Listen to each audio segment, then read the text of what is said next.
All right. Hello. Hello. Welcome back.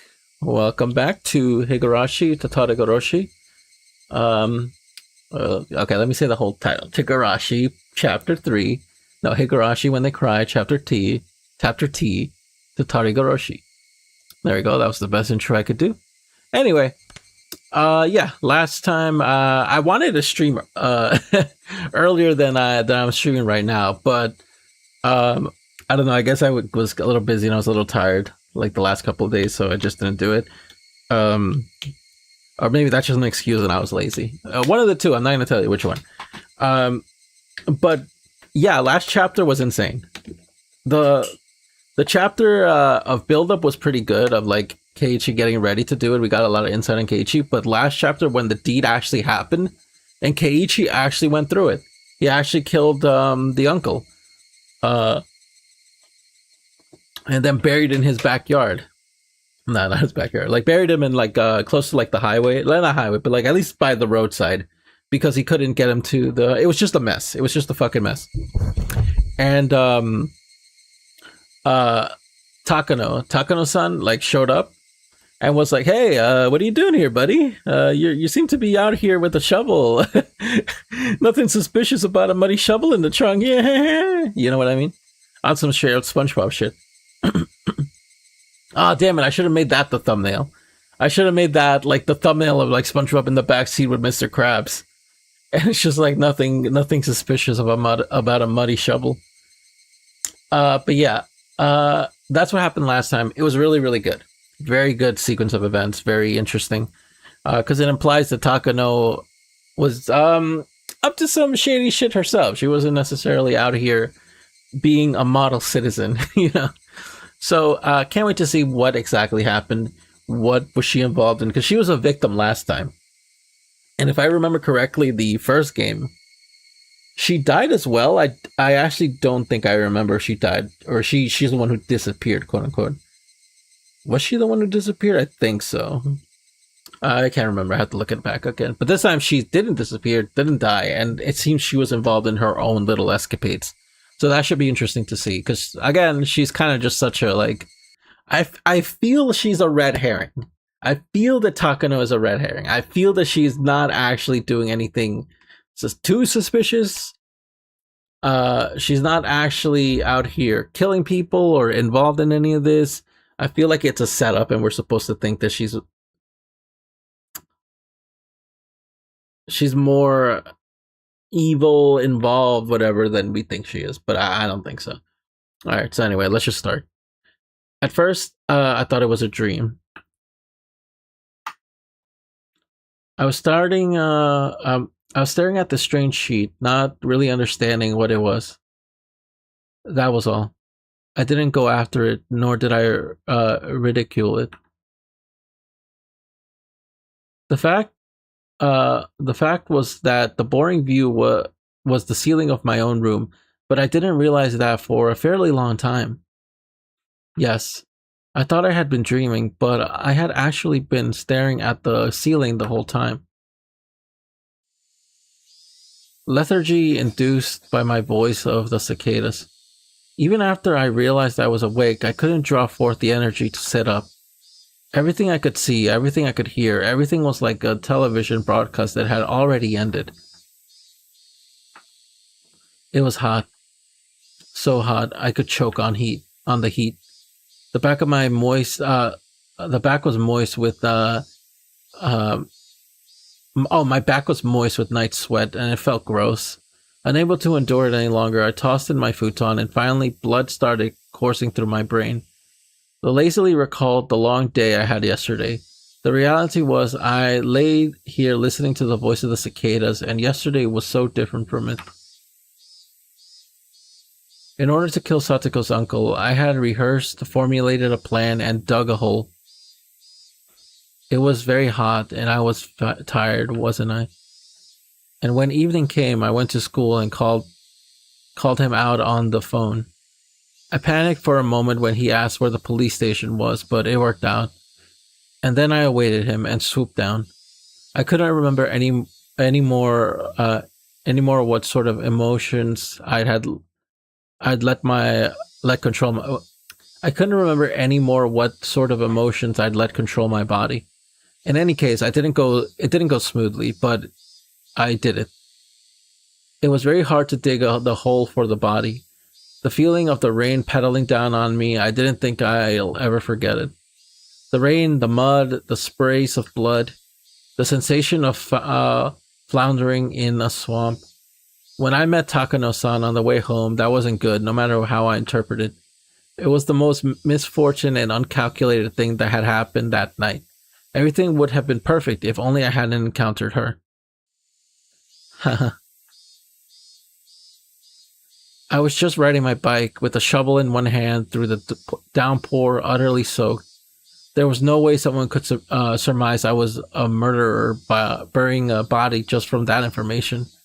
Now that I was thinking calmly, naping under the morning sun, that's what I thought. Still, the more I think about Takano-san's eyes, it seems like she understood. Takano-san, she knew that I'd killed someone, buried them, and that I'd been on my way home, exhausted. Takano-san wouldn't gain anything from selling me out to the police, but that didn't mean I couldn't feel at ease.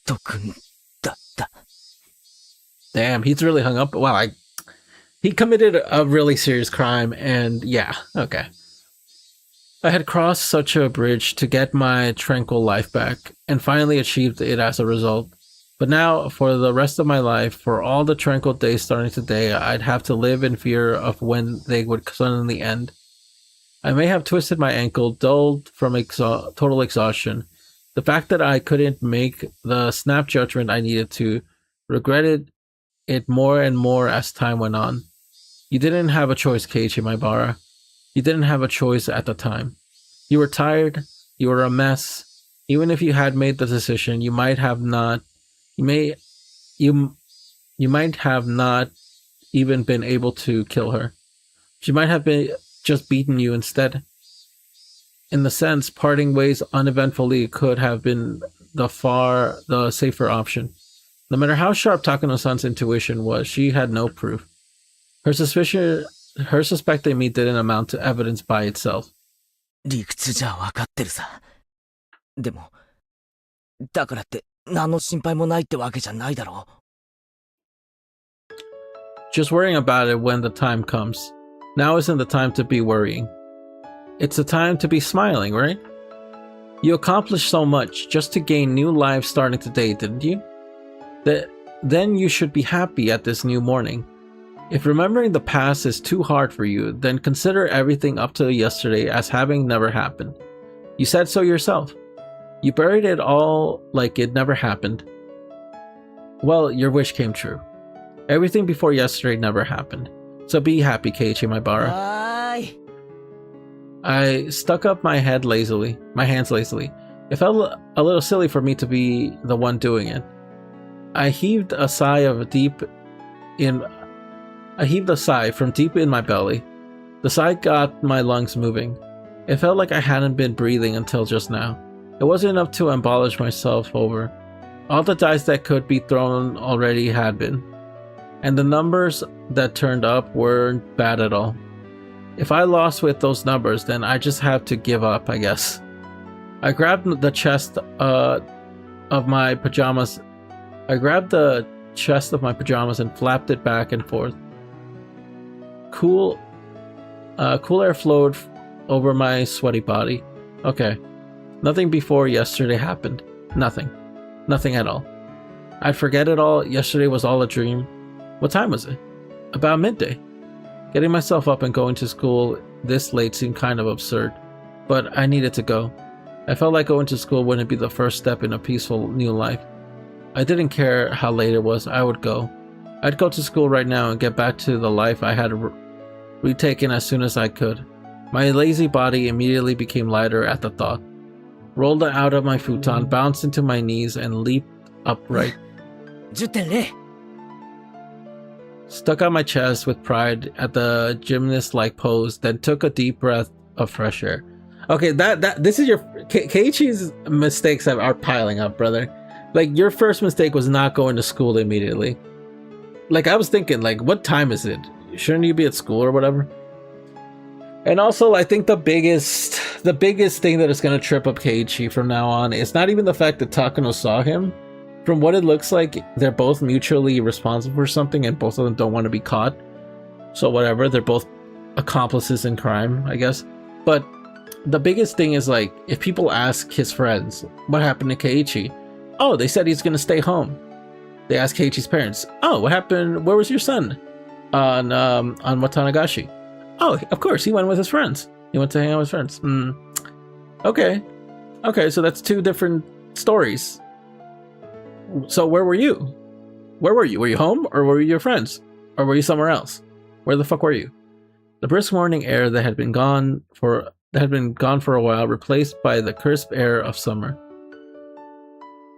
Downstairs, I got a stern talking to by my mother. Where were you last night? When did you get back? You need to tell me when you won't be home for dinner. Things like that. But considering the importance of what I'd accomplished yesterday, a little scolding was no problem. Damn, that's another thing. Oh my god, this is bad. Like, this is actually like the worst. Like I'm not gonna lie, the fact that Keiichi is terrible at this is making me more nervous because, dude, they're gonna ask, where was your son from this time to this time, from this time to this time? And they're like, I don't know, he wasn't here for dinner, so I don't know where he was. But consider, in fact, it even felt like the sort of thing that would happen in such a peaceful life. I listened with an irresponsible smile and stepped out into the sunlight high overhead. It was around the time lunch break would be ending. Everyone would probably be worried about me. I didn't go to the festival, and now I wasn't at school. Well, maybe you weren't too worried about it. So they had gotten a small piece of news. Since they would have gotten a small piece of news, but a happy one, from Satoko today. Yes, the small piece of news that her uncle hadn't come home last night. Satoko would probably live her days in nervous tension for a while, thinking he might still come home. But eventually those days would end. And finally Satoko too would realize her uncle was never coming back. And then Rika-chan would quietly invite her. She would say, yeah, you can come live with me again. And everything would go back to normal. Our lives would go back to how they were before the man appeared. Satoko would start wearing that extraordinary smile, complete with those protruding canines, and fool everyone with those traps she was so proud of. I'd probably be her first target out of everyone, but I wouldn't be mad. In fact, I might actually shed tears of joy in return of something so normal. Satoko, she gradually grew back into the meddlesome personality of hers. I mean, my lack of useful life skills was already completely exposed. I wondered if I'd ever be as much for Satoko. I'd ever be a match for Satoko. But that would be such a pleasant thing to see too. And with such warm, fuzzy predictions, I'd feel bad for going to school so late. In fact, I wanted to run there, now to get there as soon as I could. Instead, I decided to savor the peacefulness of just going to school like normal, without running. The world I have attained for myself, that gave me joy just by walking like this. Yes, the world beginning on this very day was something I had won. Without a monumental feat yesterday, I would never have been able to come to school so cheerfully today. The school gate came into sight. Just then, I heard the principal ringing the bell to mark the end of lunch break. It was a clear, refreshing sound. I stopped despite myself and let myself take it all in. Tap? I had stopped suddenly. Is it I thought it was like a tap on the shoulder. So there was an extra footsteps. I bet it's Ooishi. It's gotta be him, right? It's gotta be him. The fucking music's playing. What a noise. The blessedness I was feeling throughout my body withdrew into a pore it could find. And if to replace it, I felt like hundreds of hairy caterpillars were climbing up my feet. It's interesting. He's using the caterpillar like analogy quite a bit. I don't know if that's very significant. I don't know if caterpillars represent something in maybe Japanese culture or like some sort of thing. I don't know. Maybe like the pre-steps to a metamorphosis or something. It could be something like that. But this is the second time he's used caterpillars as like an analogy. I turned back, but of course nobody was there. A single footstep could have easily been my imagination, but the footsteps felt so ominous. An extra footstep I had heard after seeing Takuno-san off last night. Did he? Oh yeah, he did. He did. I forgot about that. It was the first time this chapter since the first chapter that we've gotten these like supernatural footsteps or supernatural presence. I think that only really happened in the first game where Keiichi was swaying the bat or something in front of his doorstep. With everything that happened in the insane night, I didn't mind something like that happening once. It had been a hell of a night after all. In fact, having just one hallucination was pretty fortunate. But those footsteps could have ended with yesterday, so if I heard them again today, there was really only one thing it could have meant. Last night still wasn't over. It was still going on. It was still going. Still. That insane night forever? The step I heard, just the one extra footstep, was quietly ridiculing the nonsensical notion that the world starting today was completely different from the one that ended yesterday. Like that meteor, bro. Like the meteor hitting all your peaceful little lives. My classmates playing in the schoolyards all vanished inside like the tide going out. When I approached the school, it felt like the warm, fuzzy scene had ended, and it didn't feel good. At the entrance, I took a quick look in everyone's shoeboxes. Satoko Hojo. She was here. Mion was here too. And Rena, of course. Even Rika-chan was here. Tomitaka-kun, Okamura-kun was here. In fact, I didn't see any missing classmates. If there were shoes missing, they would have to be my own. I took my shoes off and stuck them in, then took out my slippers. Yo, I swear to God, I'm getting nervous because I feel like Keiichi's gonna walk into this classroom and everyone is gonna be looking at him and being like, you did something, didn't you? Like it was you. Like, I feel like there is no hiding what happened last night from anyone. And maybe they're keeping their mouths shut because it's sort of like that Hinamizawa thing where it's like, oh, if you're one of us, we'll protect you, essentially, kind of like that. Like what happened with Shion in like the middle of the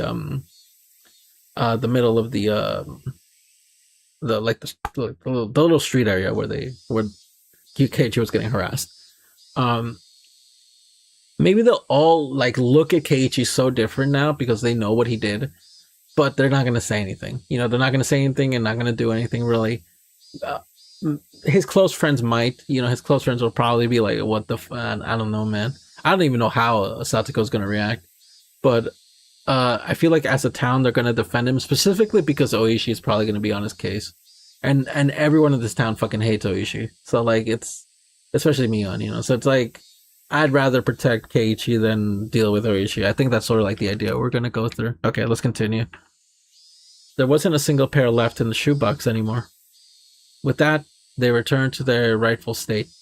But as I stepped onto the wooden floor, I noticed there was just one pair of slippers left.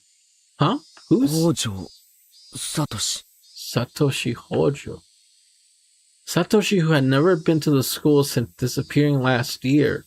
Until now, we had committed the exact same act of violence, but I guess in the very end, it went differently. You couldn't make it to school, but here I am. I didn't repeat the same mistake as you made. I wasn't about to let myself feel superior about that. In fact, I felt an odd sense of familiarity with him. The misfortunate bond with someone I'd never met due to following the same fate.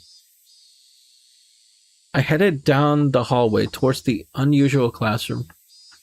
It felt like it had been a whole year since coming here. Hey, did you forget Koichi Maibara? Satoshi Hojo didn't really disappear on the night of Watanagashi, did he? Satoshi Hojo disappeared a few days later on Satoko's birthday. Okay, now he's gonna feel paranoid because it's like a few days later his comeuppance is coming. I didn't know what day it was, but I couldn't say for sure I'd avoided Satoshi's failure unless I remained here past that day. I was still living in the night of insanity. The teacher still hadn't come to the classroom. The other door clattered open, the one the teacher used, so everyone turned at once to see who had arrived. Everyone looked pretty vacant. Suppose I'll greet them. おはよう諸君。出迎えご苦労であるぞよ。Oh my god. This is not gonna go well. Silence. When I started to think I'd fallen flat, someone finally started to laugh for me. おはよう、ケイちゃん。今朝も飛ばしてるね。飛ばしてるね。Fuck. Keiichi's an interesting character. He's definitely no criminal. Like, he's definitely no, like, slick mastermind, quote unquote. Like, he's just making so many mistakes to make himself obvious, and I feel like his friends are just playing it off. ケイチ君、まだお祭り気分が抜けてないのかもしれない。はMore, hearing Mion and Ren's cheerful voice made me realize how dumb those dark feelings I'd been having at the entrance really were. おいおい、お祭り気分って、そもそも俺。At the festival at all, remember? Before I could say that, Rika-chan smiled at me. ケイチはちゃんと僕の演舞見ててくれましたですか？ちゃんと見てたよ。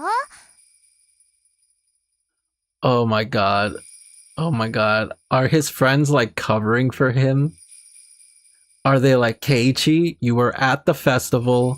We all had a very fun time. Your parents... あんなにいっぱい拍手してくれてたのに、リカちゃん気づかなかったのかな？ Oh my god. This is insane. This is insane. Like, genuinely, this is fucking crazy. They're all like... I feel like that's what it is. This could not be it. Maybe it's some supernatural bullshit. But genuinely, I feel it's like, we know what you did, but you didn't do it. You were hanging out with us at the festival. We all had a fun with Tanagashi.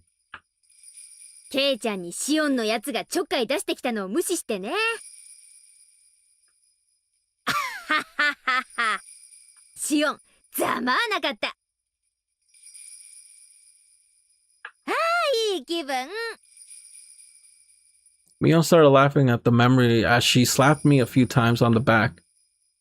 それで、あの射的屋の対決って、結局どうなったんですか？ Tomita-kun was facing me and talking. There was nobody behind me. That meant he was talking to me? あれは結局、富田家がビリだったのですよ。みんなで楽しく罰ゲームをしましたです。Tomitake? Wait.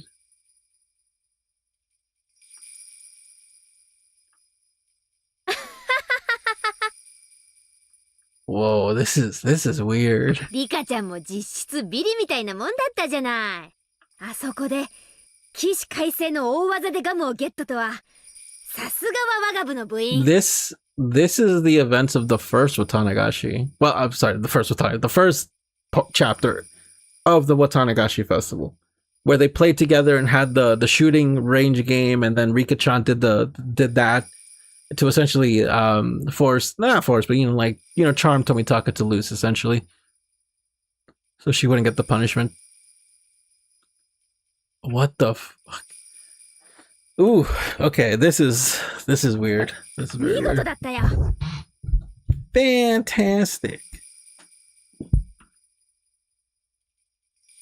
Crying at a time like that in a feat only Furude would be allowed to do. Okamura-kun breathing heavily from his nose. In my direction, everyone laughed. If anyone but Rika-chan had done it, it would have been against the rules. Rika-chan gave one of her nipa smiles as she listened to it, in my direction. Rena too turned to me, no turned towards me, and then with a somewhat embarrassed smile, she whispered to me so only I could hear. でも、本当にありがとね、ケイチくん。もう、何がだよ。Oh my あ god. のでっかいぬいぐるみ、すっごく嬉しかった。Alright, hold on. It was in my direction. Everyone laughed. If anyone but Rika-chan had done it, it would have been against the rules. Rika-chan gave one of her nippon smiles as she listened to it, in my direction. Rena too turned towards me, and then with a somewhat embarrassed smile, she whispered to me so only I could hear. Oh my god, what the fuck? 大事に枕元に置いてるんだよ。ちゃんと寝る前にお休みのキスしちゃった。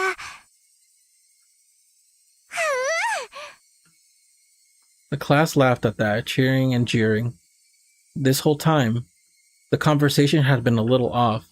I wasn't quite getting ぬ it. いぐるみが、どうしたって？どうしたって、昨日のお祭りでみんなで頑張って落としたよ。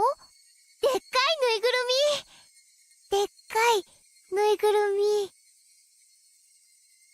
Rena seemed taken aback, but when she answered, she did it with a smile.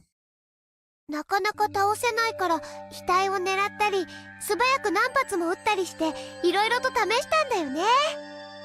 それでケイチくん、鉄砲を何丁もあらかじめ用意して素早く撃ってみせてくれたんだよね。Yeah, I was. かっこよかった。はう。 Wait, who was this? あの後の飲み会でさ、町内会の会長連中にもケイちゃんの評判すごく良かったんだよ。ケイちゃんの売り工場に惚れたって騒いでたのは子供会の君吉徳蔵会長だったかな。 Kimiyoshi, the chairman of the children's committee, I think. 次の祭りではぜひケイちゃんに何店舗か任せたいって言ってた。徳蔵はお祭りの実行委員会の模擬店部長さんなのです。 My butter is great at making things sound good, isn't he? Yep, whatever he talks about something, it seems a lot better than it actually is. Ha ha ha, you can say that. Ha ha ha. ケイチくんって売り子さんの才能があるんだね。 You make a great salesman, き buddy. っとバナナの叩き売りとかやったら上手だと思うよ。さっきから何の話だよ。だいたい俺、I mean, I didn't go to the festival in the first place. I was swallowed by those words. I didn't know exactly why, but in Hinamizawa, this is what had happened. Yesterday, during the Watanagashi festival, Keiichi Maibara had appeared, and he had romped about with all the usual members of his club.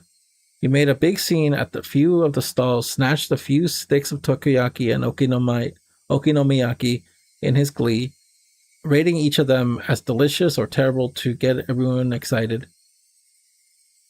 And they see a gigantic stuffed animal at the target practice game, and everyone went after it.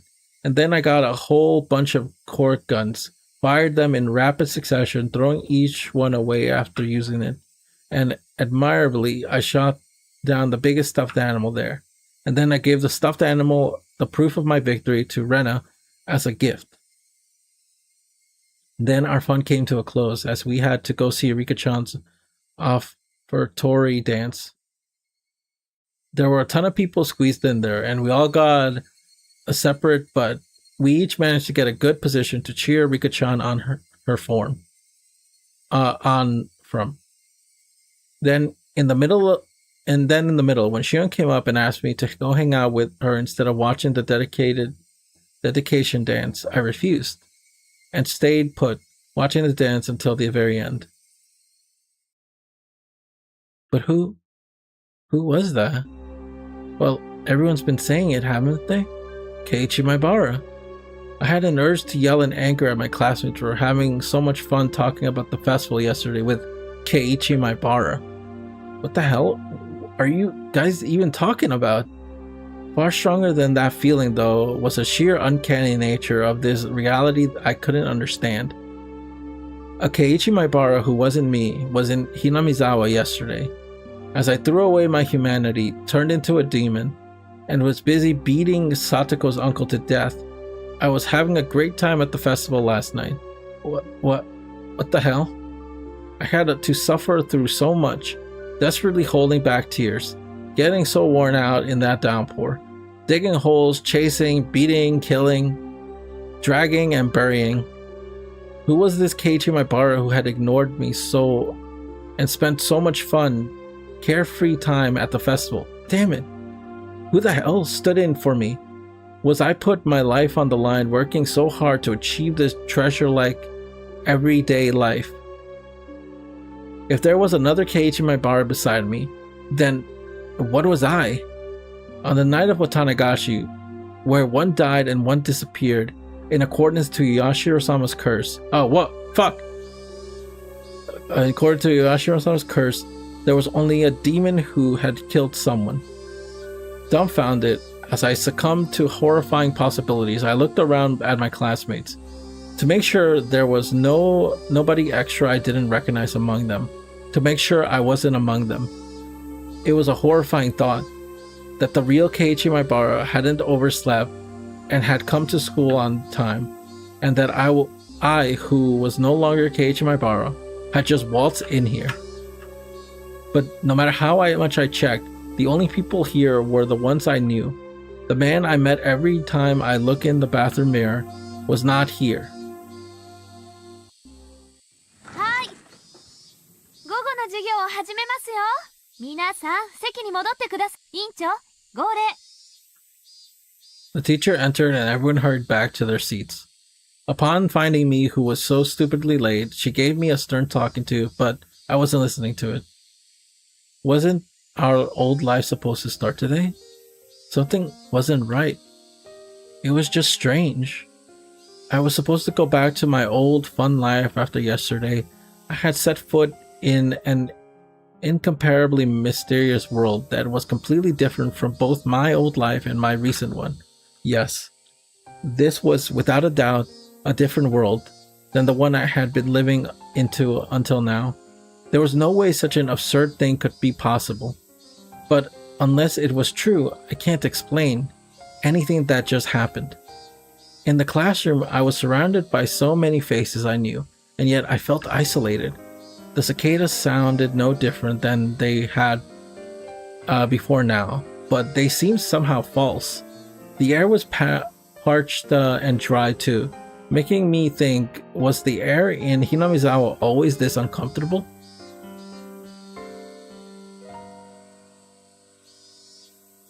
Oi, Rena. 何かな？授業中なんだよ。 Who cares? We talk in class all the 昨 time. 日の祭りだけどさ、俺、いつ頃みんなと合流したっけ？ To be honest, I was pretty excited afterwards and had gobbled down some cans of beer. I mean, it was kind of embarrassing, but I don't quite remember some things. For random babbling, it wasn't a bad excuse. ケイチ君、最初は来れないって言ってたんだよね。みーちゃんの家にそう電話したんでしょ？ That matched. I called Mion and told her to take Satoko in my place since I wouldn't be able to meet up with them due to wait, hold on a minute. Where the fuck is Satoko? That whole sequence happened. We talked about this, and where the hell is Satoko? We didn't even greet her. That was the whole point of here. And told her to take Satoko in my place since I wouldn't be able to meet up with her due to things I had to do. さとこちゃんを誘ってあげようっていうのは、みんなでお祭りの準備をしてた時に決めたんだよ。少しでもおじさんの姿の見えないところに連れ出してあげようと思って。 That was the same too. Mion said when I called her. Mion said that when I called her, that everyone had already decided to invite her.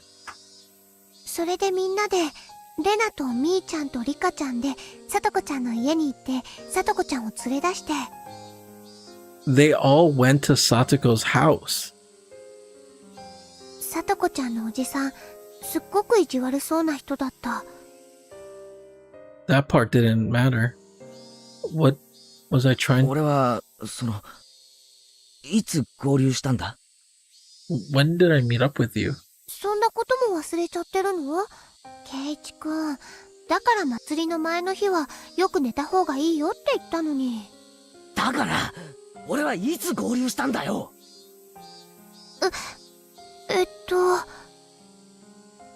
At my sudden threatening demand, Rena was a loss for words. Oops, I shouldn't have rushed that. I told her I was sorry. 境内でだよ。ひょっこりとリカちゃんと話してたじゃない。うん。巫女さん姿のリカちゃんと楽しそうに話してた。それでレナも加わって、お持ち帰りって。リカちゃんと話してたのか。Talking to Rika-chan. ケイちゃん、用事か何かがあったんじゃないって私が聞いたらさ、ケイちゃん、胸を叩きながら自分で言ったじゃないのよ。用事なんかより祭りで大暴れする方が大切だぜって。I didn't say that. I never said anything like that. I never even went to the shrine grounds yesterday to begin with. I never had the time to stop by a place like that. I went to dig the hole as soon as I woke up. I had a pretty hard time doing it. After that, I snuck into the school and made a call. I called him out and laid in wait. And then it started raining really hard. With the kind of downpour, the festival should have come to a halt. In other words, it ended there. From the time the festival started to when it ended, it would have been impossible for me to have swung by the shrine grounds. It was already there when Mion and the others dragged Satoko out and brought her to the shrine. And I was talking to Rika-chan? Then where would Rika-chan say we met? The teacher went out to wash her hands, so I ran over to Rika-chan's desk and asked her directly. ケイチとですか？ああ、リカちゃんはミオンたちが来る前から俺と話してたんだろ？いつ俺に会ったんだ？いつどこでだよ？ケイチが何を聞きたいのかわからないのです。俺昨日寝不足で半分頭がぼーっとなっててさ、何も覚えてないんだよ。It looks like Rika-chan bought into my babbling. ケイチと会ったのは集会所から村長さんたちと出てきた時なのです。ケイチは祭具殿の扉の前にいましたのですよ。You were in front of the ritual implement storehouse. 何？祭具殿？ I never heard of a building called that before. Or maybe I have, but at the very least I wouldn't know where on the shrine grounds it was. 村長さんがそこは神聖な場所だからみだりに近寄ってはならにゅうと怒りましたです。ケイチ、それも忘れてしまいましたですか？ I was so scared to ask anymore. The more I asked, the more it became clear without any doubt. The Keiichi Maibara was present at the Furude shrine grounds during the Watanagashi festival. The clearer that became, the more doubts, no, fears I had. Who on earth was I yesterday? Whoever that was, he had a good time in my place and managed to go to the entire day without letting them notice I wasn't there. All right. When did that person leave everyone? This morning, my mother got mad at me for having stayed out so late last night. Which meant, at the very least, the Keiichi Maibara hadn't come home while my mother was still awake. The festival would have been closed because of the downpour. If I recall right, when I got back to the house, storage room to get another shuffle, I think the clock said 7. Since it was already raining hard by then, the festival would have to close down before 7. If I returned that early, I would have definitely ran into my parents. Or at the very least, why wouldn't they wouldn't have asked me when I got back last night. So the Keiichi Maibara from yesterday, that meant he never went home. That meant the downpour happened, the festival was broken up, everyone left, but he didn't go back to the house. That means when I arrived at the natural conclusion, a wicked chill suddenly froze my spine and climbed up my brain. That meant Keiichi Maibara was the same as Satoshi. One day, he never went home. On the night of Watanagashi, he never went home. The downpour interrupted the festival, and on the way home, he suddenly disappeared. And I, who was dealing with the corpse, went home without a problem. I was so tired I wasn't even hungry, so I went up to my room without a sound and crawled into my futon. Who was I? That much was obvious. Keiichi Maibara. Keiichi Maibara was me. There may have been another one, but that doesn't negate the fact that I was Keiichi Maibara. Then the other Keiichi Maibara was what? The voice of the cicada steadily filled the classroom, were beginning to bother me. Suddenly, I laid eyes on Satoko. Oh my god. Satoko's expression was as dark as always. She seemed completely exhausted, at a life of agony she couldn't even imagine an ending to. Yeah, Satoko doesn't look good. What had last night been like for Satoko? Did she have fun with everyone and feel a little happier, if even for a moment? And when she went home, the end of her dream, she'd probably gone to sleep afraid of when her uncle would return. And then this morning, her uncle didn't come home.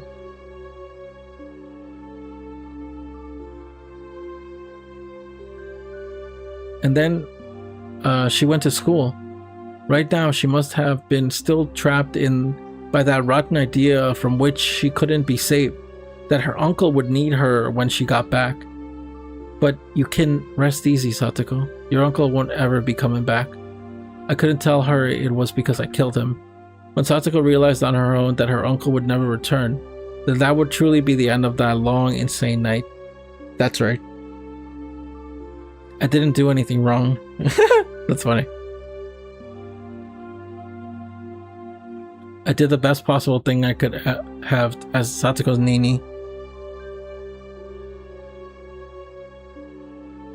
Not an atom in my body regretted it. And look, calm down and thank Keiichi Maibara.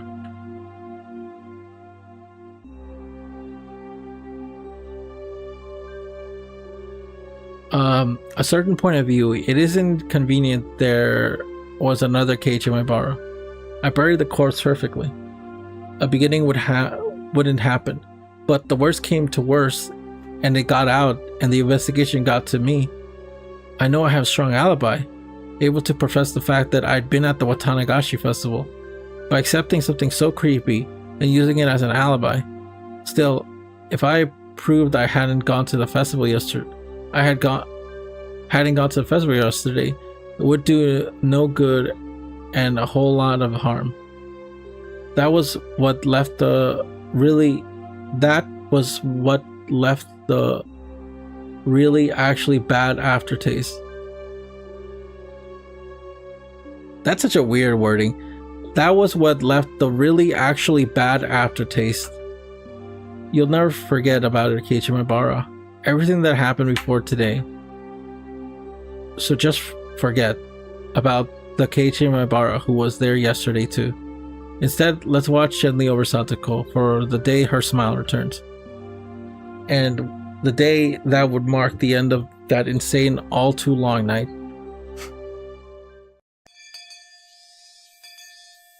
So それでは今日はこれで終わりです。皆さん、寄り道をしないでちゃんとお家へ帰るんですよ。委員長、号令。起立。気をつけ。礼。 Goodbye. I thought many things and saw my thoughts disappear by many other things. I didn't know whether or not the time had been spent worrying or daydreaming, but either way, it came to an end along with the class. Cheerfully, our classmates got their things and ran for the hallway. Mion, Rena, and Rika-chan were packing up as well. What about Satoko? The whole day she seemed defeated. Well, her uncle may not have returned last night, but she wouldn't have known he'd never return. How much I wanted to express that fact to her. Satoko packed up her pencil box and math workbook messily, and after a glance at the clock, heaved a sigh, then went to leave the classroom. Then suddenly, someone placed a hand on my shoulder to stop her. Placed a hand on her shoulder to stop. 何ですの？私、ちゃんと水やり当番もやりましたし、プリントだってちゃんと。Her words possessed by a persecution complex hurt. I spoke loudly so everyone could hear. なあみんな、さ、今日は久しぶりにやらないか？部活。Satoko always had to tend to her uncle, so the club had been on hiatus. In our minds, our clubs was proof of a calm, peaceful life. By enjoying being together, I wanted to make Satoko realize her days of darkness were over. レナはいいよ。Me? Is that a yes? まあ、私は構わないけど、さとこがいいならね。Under a condition. That was important. With everything up to her, Satoko gave a worried look. なあ、さとこ、久々にどうだよ。I wouldn't push her too hard. I would just say, like, if you want, I would be like, if you want to play again, if you want to have fun with us again, we'll always be here. Just let us know when you're ready. パーッとさ。そのお気持ちは嬉しいでございますけど。My uncle might already be home. Thus spoke her darkened eyes, her mouth unmoving. さとこもさ、連日息が詰まるような生活をずっと続けててさ、そんなのは心にも体にも悪いだけだぜ。やっぱりたまにはパーッと弾けなきゃな。放っておいてくださいまし。私だってそりゃ部活がまたやれたらと思っていますわよ。With one word, but she looked down. みんなで遊んだ方が楽しいのはさとこだってよく知ってるだろ。俺たちは仲間だぜ。みんなで一緒に過ごすようにできてるんだよ。さとこだって昨日みんなでお祭りで騒いで楽しかったろ。Rena nearly said something, but she was too late. ケイチさん、何を言ってますの？ My arms on her shoulders seemed to weigh her down, and she threw it off. 私がお祭りで楽しく、いつ遊んだって言うんですの？楽しく遊んだのはケイチさんだけじゃありませんの。I looked up for help. I looked over to Mion for help, but now everyone was looking down. My instincts told me that Satoko hadn't gone to the festival, but Rena said it herself. That she went with Mion to Satoko's house to invite her. さとこちゃん、途中で帰っちゃったの。神社には行かどうして？ I had realized the absurdity of what I just said with Satoko in front of me.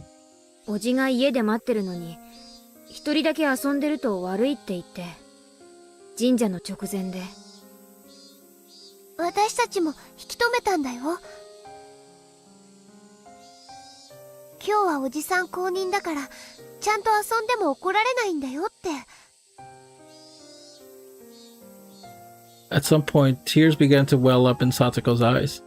Satoko was so afraid of her uncle that she couldn't even allow herself time with her friends and went home. No, she wasn't even afraid of letting herself have a good time with her friends. ケイチさんはいいですわね。みんなで楽しくお祭り一夜を過ごせて。聞けば大層盛り上がって大活躍だったそうじゃないですの。お羨ましいことですわ。Smiling to herself, her tears began to fall. 私には養わなければならない叔父がいますの。ケイチさんみたいにご両親にのんびり養ってもらってる人と。さとこ。楽しくお祭りが過ごせてよかったですわね。私の分まで楽しく過ごせて本当におよろしかったですこと。私だって部活がしたいですわ。みんなで楽しく大騒ぎして楽しくて。でも今の私、そんなの Unable to withstand such violent emotions, a few teardrops slid down her cheek. But even though she was having such a terrible time, not once did she ever say it was hard for her. It was a sad, abstinent bravery. But the days when Satoko had to feel like that were over. Satoko didn't need to go to endure it, to bear it anymore. She couldn't forget all about it now and smile. I was so frustrated at not being able to tell her that directly. Instead, I said something that I'm not sure I should have said before I thought twice about it. 来ないんだろ、あいつは。The words were deeply meaningful to me, but I didn't know if Satoko understood them. 帰ってこないって。ゆうべは帰らなかったんだろ。Oh my god, Keiichi, you're a fucking idiot. Oh, I can't stand Keiichi sometimes. Keiichi's a fucking idiot, bro. お前のお家は。何を言ってますの、ケイイチさんは。Satoko shouted with all her might. あいつがいついなくなったって言うんですの？いつ？落ち着けよ。だって昨日あいつは帰ってこなかったろ。ケイイチさんが何を言ってるのか全然わかりませんでしたよ。サトコこそ何を言ってんだよ。だってあの男は。I killed him. Killed him yesterday. Killed him for sure. And I buried him. Buried him whole. He could never have returned to his house. 昨日だって私にいっぱい意地悪して怒鳴ってわめいて当たり散らして作ったご飯を投げられた。お味噌汁もひっくり返された。暑かった汚かった。そしてお掃除も私がした。私が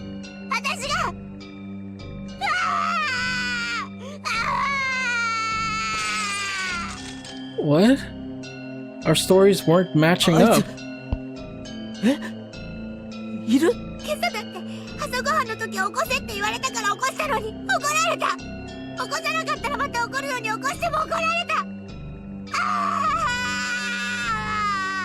サトコ。Rika-chan went over to Satoko and said a few words of consolations.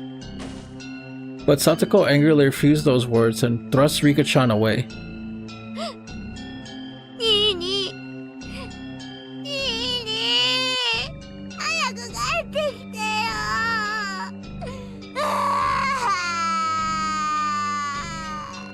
Crying Satoko slowly walked out into the hallway. After a moment, Rika-chan went after her. I couldn't stop thinking about the words Satoko had spoken while crying. I buried her uncle last night. But she said this morning. That was impossible. I buried him last night so she could have seen her uncle this morning. What was Satoko? At that point, I heard Mion's voice call, cold ねえ voice. ケイちゃん、サトコのおじさんが帰ってこないって何？ Gulp. You dumbass. Like, what the fuck are you saying? I said too much. I let my emotions get the better of me. Like, yeah, like you always fucking do, Keiichi. Come on, man. I try to defend you so much, but sometimes you're really fucking annoying. レナも聞いたよ。サトコちゃんのおじさんが帰ってこないって言った。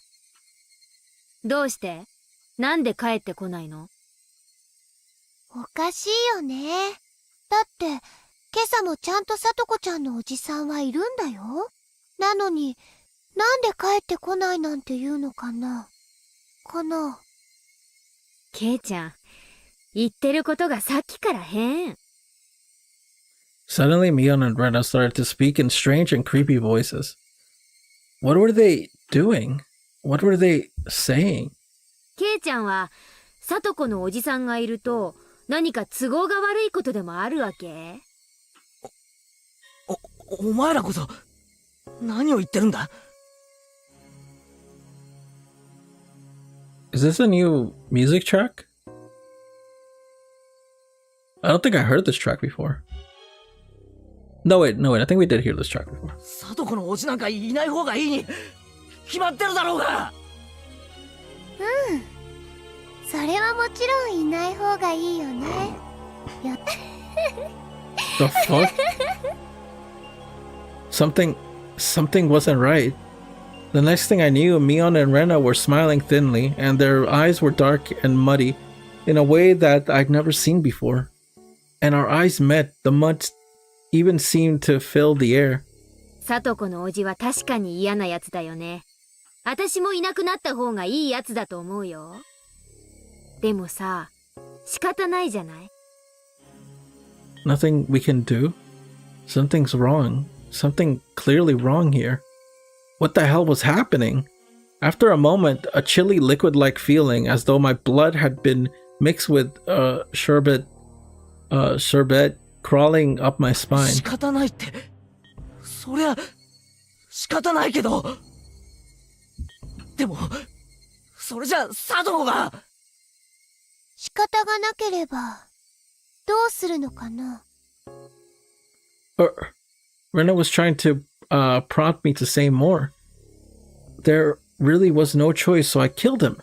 I killed him to protect Satoko. それは。放っておきなよ。そのうち解決しちゃうと思うしさ。さとこちゃんがおじさんがいるって言ってるんだからいる。ちゃんと昨日もいたし、今朝もいる。そうならそうでいいんじゃないかな。Mion and Rena were speaking unbelievably dismissively. How could they be talking like that? And yeah, this is a new track. I don't think we've heard this before. Mion and Rena, they were my friends, and were seriously worried about Satsuko's abuse, weren't they? They would never blurt out something like this. And I definitely killed Satoko's uncle. No matter what Satoko or anyone else says, I wouldn't acknowledge it because him being alive was impossible. There's no way he was alive. It was impossible. And yet, since Satoko herself said he was here, then he was alive? I didn't know why or how, but suddenly Mion and Rena were at my side, standing there silently. 帰ろうよ、ケイちゃん。帰ったらね、今日は久しぶりにレナ、宝探しに行くつもりなんだ。みーちゃんも来るんだよ。ケイちゃんも一緒に行こう。もちろん拒否権はないからね。Whoa, what the fuck? If words could freeze blood, then there's no doubt that they would have frozen me solid. I could hear it, a strange sound like a layer of thin ice spreading, emanating from every joint in my body. And with them closely at my side, we left the school, as if they were the police officers taking me away. They talked about silly things the entire way home, like they always did, but they always stood by my side, as if preventing me from escaping. This was strange. Everything about the day was strange. Actually, it had been strange ever since the previous night. Yeah, thinking back, it'd been strange ever since killing Satoko's uncle. That creepy meeting with Takano-san was only the beginning. That insane night was still continuing. Yes, it still hadn't ended. 何？どうしたの、ケイちゃん。急に立ち止まったりして。あ、ごめん。なんでもないよ。When I stopped, it was distant, but I definitely heard them. An extra set of footsteps. That was proof. Proof that insane night hadn't ended. Mion left where she usually did, and finally we came to my house. じゃあね、ケイチくん、お家で待っててね。レナ、すぐに迎えに行くから。What was it? She was inviting me along in one of her oversized... what was it? She was inviting me along on one of her oversized garbage treasure hunts at the damp site, right? But why now? Mion's coming along was so strange too. Mion may have accepted Rena's little hobbies, but she hated fishing through garbage, so she'd never come with her before. And the locals' location, specifically being at the dam site, was a little creepy. The dam construction site was completely outside the flow of everyday life. It was so remote that no one ever went there unless they thought to in particular. Nobody lived there, and there was no lights, so at night it got dark very quickly.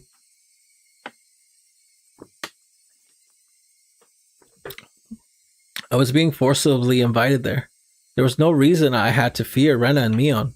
Besides, wouldn't the trouble I'd make by refusing them be a pain to deal with? In that way, it didn't seem like going treasure hunting with them was a bad idea. But that insane night was continuing. Having the siren of instincts been wailing in my mind for a while now, warning me that Rena and Mion were strange, that I needed to be cautious, that the warning sirens were so freaking loud it felt like my head would split in two. あ、レナ、俺、実はちょっと用事があるんだ。用事？何の？なんのって、用事だよ、用事。用事なら、なんでみーちゃんがいるうちに言ってくれなかったの？みーちゃんとはダム現場で待ち合わせって言って別れちゃった後なのに。Rena was smiling, but her words made her discomfort clear. ごめん、ちょっと言い出すタイミングを逃しちゃって。Miss timing. 本当に？ You're lying, aren't you? You just made up that now, you liar. That's what Rena's eyes said to me. 俺、頭が痛いんだ。風邪かもしれない。I might have a cold. だから、病院に行って、薬をもらってきたいんだよ。本当に？ Really? That wasn't really a lie. My head did hurt a little bit, so I wasn't lying. Rena, she couldn't figure out my head hurt or not just by looking at it. なら仕方ないね。After staring me in the eyes for a few moments, she fired a sharp needle-like stare at me. The tension in my body loosened, and I felt like my knees might buckle. 診療所に行くなら早く行った方がいいと思うよ。あそこたまに早く閉まるから。The clinic? ありがとう。そうするよ。必ず行くんだよ。病院。行くよ。本当に行くんだよ。行く。It seemed like Rena had realized that I was going to refuse her invitation for a while now. With a serious look, she might actually call the clinic later to make sure I went. I couldn't say anything careless. Lying about getting checked out was just an excuse to decline her request in the first place. It didn't matter whether I actually went. ちゃんと行くよ。なんなら明日、病院のレシートを持って行ってもいい。それいいね。必ずもらっておいてね。レナ、明日見るから。Another tingle started crawling up my spine. There was no ignoring it. Rena and Mion must have been monitoring my movements. That wasn't normal. Far from it. All of it was insane. I did what I did because I wanted my peaceful life back. But what on earth was all this? It was far from peaceful. Something had gone mad, leaving the world out of order. With the other cage in my bara, with those creepy footsteps I had been hearing, with Rena and Mion acting so curious, and above all, with him being alive? Where was I? Hinamizawa Village, Shishibone. I knew that much. Was this really the Hinamizawa I knew? おい、前原圭一。ここは、どこなんだ？ I asked, whipping around before the front door to face the one who was being followed in my wake all day. Nobody would have been there, of course. Keiichi Maibara? Huh? That's what I just call him. Called the one who had been tailing behind me this whole time. The shadowy presence always clinging to me, like it was contently watching for the opportunity to change places.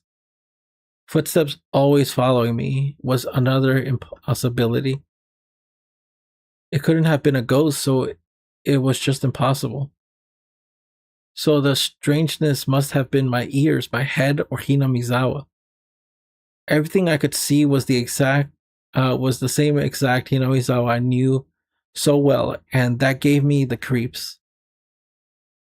Eventually, I decided to actually go to the clinic. I really didn't want to go outside, but a strong feeling then the desire was the fear of Rena might actually be keeping an eye on me, so if on me to see if I went to the hospital. But before I went to the clinic, there was something I wanted to make sure of.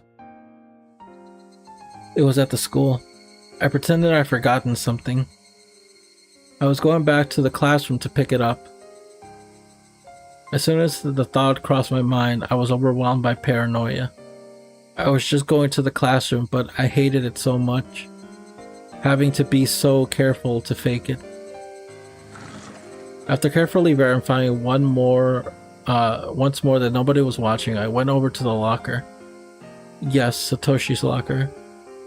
I committed a crime with the bat I found in this locker, Satoshi's bat, and then I had thrown the bat into the swamp, which meant the bat shouldn't have been inside. But what if that bat was still in here? It was a very dreadful, incomprehensible idea, but it was true. It would explain a lot. If the bat was in here, yesterday's events would have all been a delusion. No, an illusion. I hadn't killed anyone, and I'd gone to the festival. I had a great time, rampaging about with everyone. It would prove that Keiichi Maibara was really me. Prove that I was only under some strange assumption that I had killed Satoko's uncle. Prove that it had been a wild fantasy. That would explain everything. Nothing happened yesterday. I had just gone mad, unable to separate my shock, uncle-killing dreams from reality. That would explain everything. If the bat was here, I would be able to accept that reality. If it was here, nothing will have changed. If it was here, it would just mean I'd gone crazy. Preparing myself for the worst, I opened the locker door.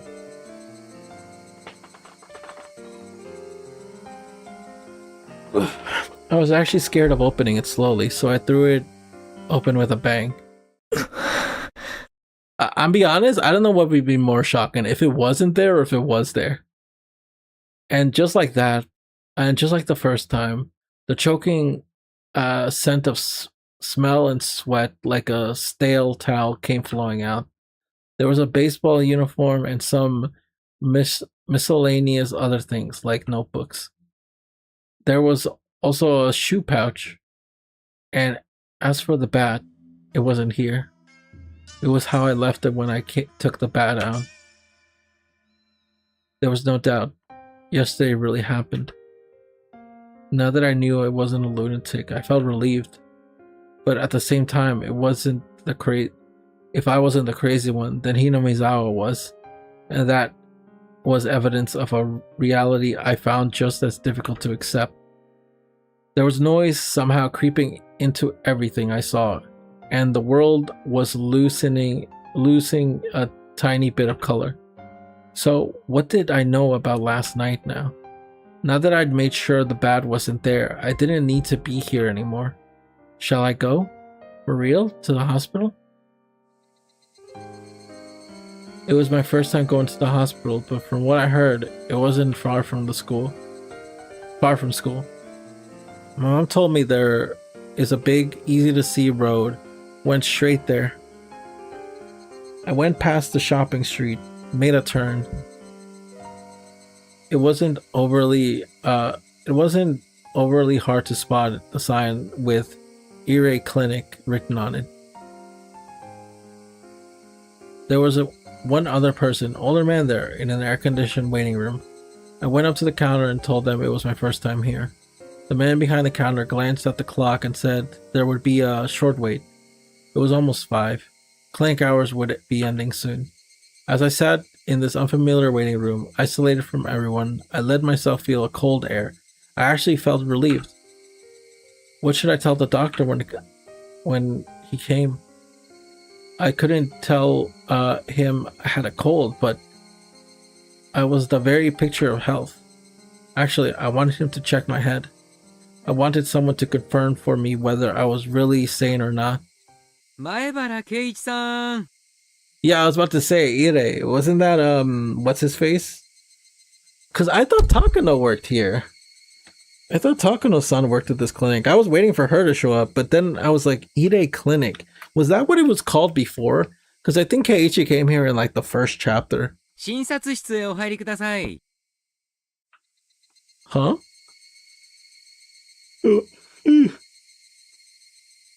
That voice from the other side of the examination curtain. I thought I'd heard it somewhere before. こんにちは。ここでお会いするのは初めてですね。監督ってお医者さんだったんですか？ Now that you mention it, he did seem to know his way around when he was looking at my shoulder in the nurse's office. It would make sense if he was actually a doctor. Come to think of it, our teacher called him Ire-sensei, didn't he? 一応お医者さん didn't she? なん Sorry, て my 言 fault. っています。お医者さんはいいですよ。若いすべすべなお肌を見放題の触り放題。 What the fuck, bro? 怪しいお注射で自由を奪って私だけの専属メイドに。 Brother, what the fuck are you talking about? ありがとうございました。今のを見てただけで風邪が治りました。失礼します。ペコリ。わったったった。前原さん。冗談です。 Bro, you're lucky this is like the 80s, brother. Like, you would not be able to joke about that shit right now.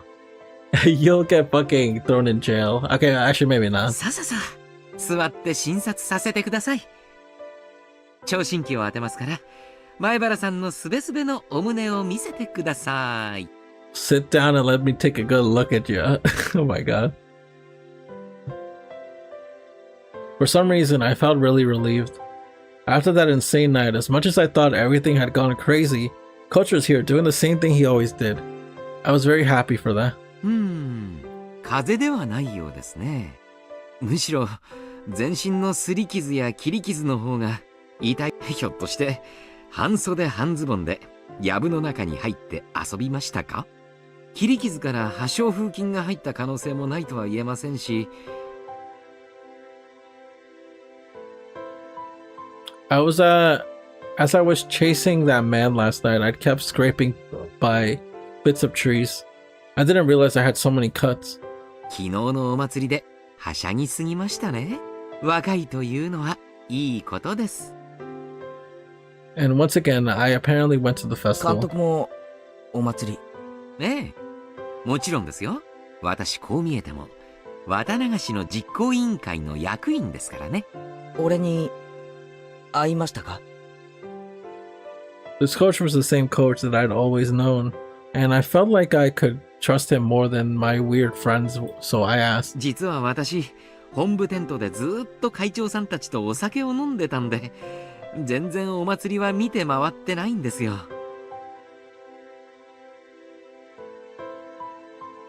前原さんには会ってないと思います。そうですか。 Hey, wait a minute. This motherfucker's a doctor? How can he not find a wife? There should be like, I'm pretty sure he would be able to find a wife if he just was like, yo, I'm a doctor.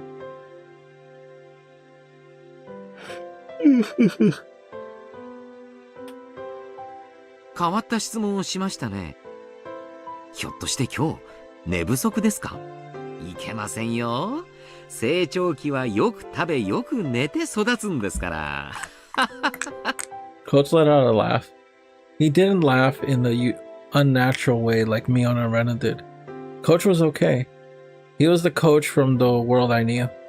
It wasn't someone from an abnormal world. こんな話きっと変だと思うんですけど、笑わないで聞いてほしいんです。ええ、どうぞ。Go ahead. 思春期のシャイな悩み、大いに歓迎ですよ。俺と瓜二つな人間がいるなんてありえますか？ Oh, of course. Coach hadn't expected that question at all and couldn't say anything for a moment. Like, my response would be like, well, I mean, that's you, brother. Like, what do you mean? Like, how do I know if you have a twin? If you have a twin, then you would know that more than me.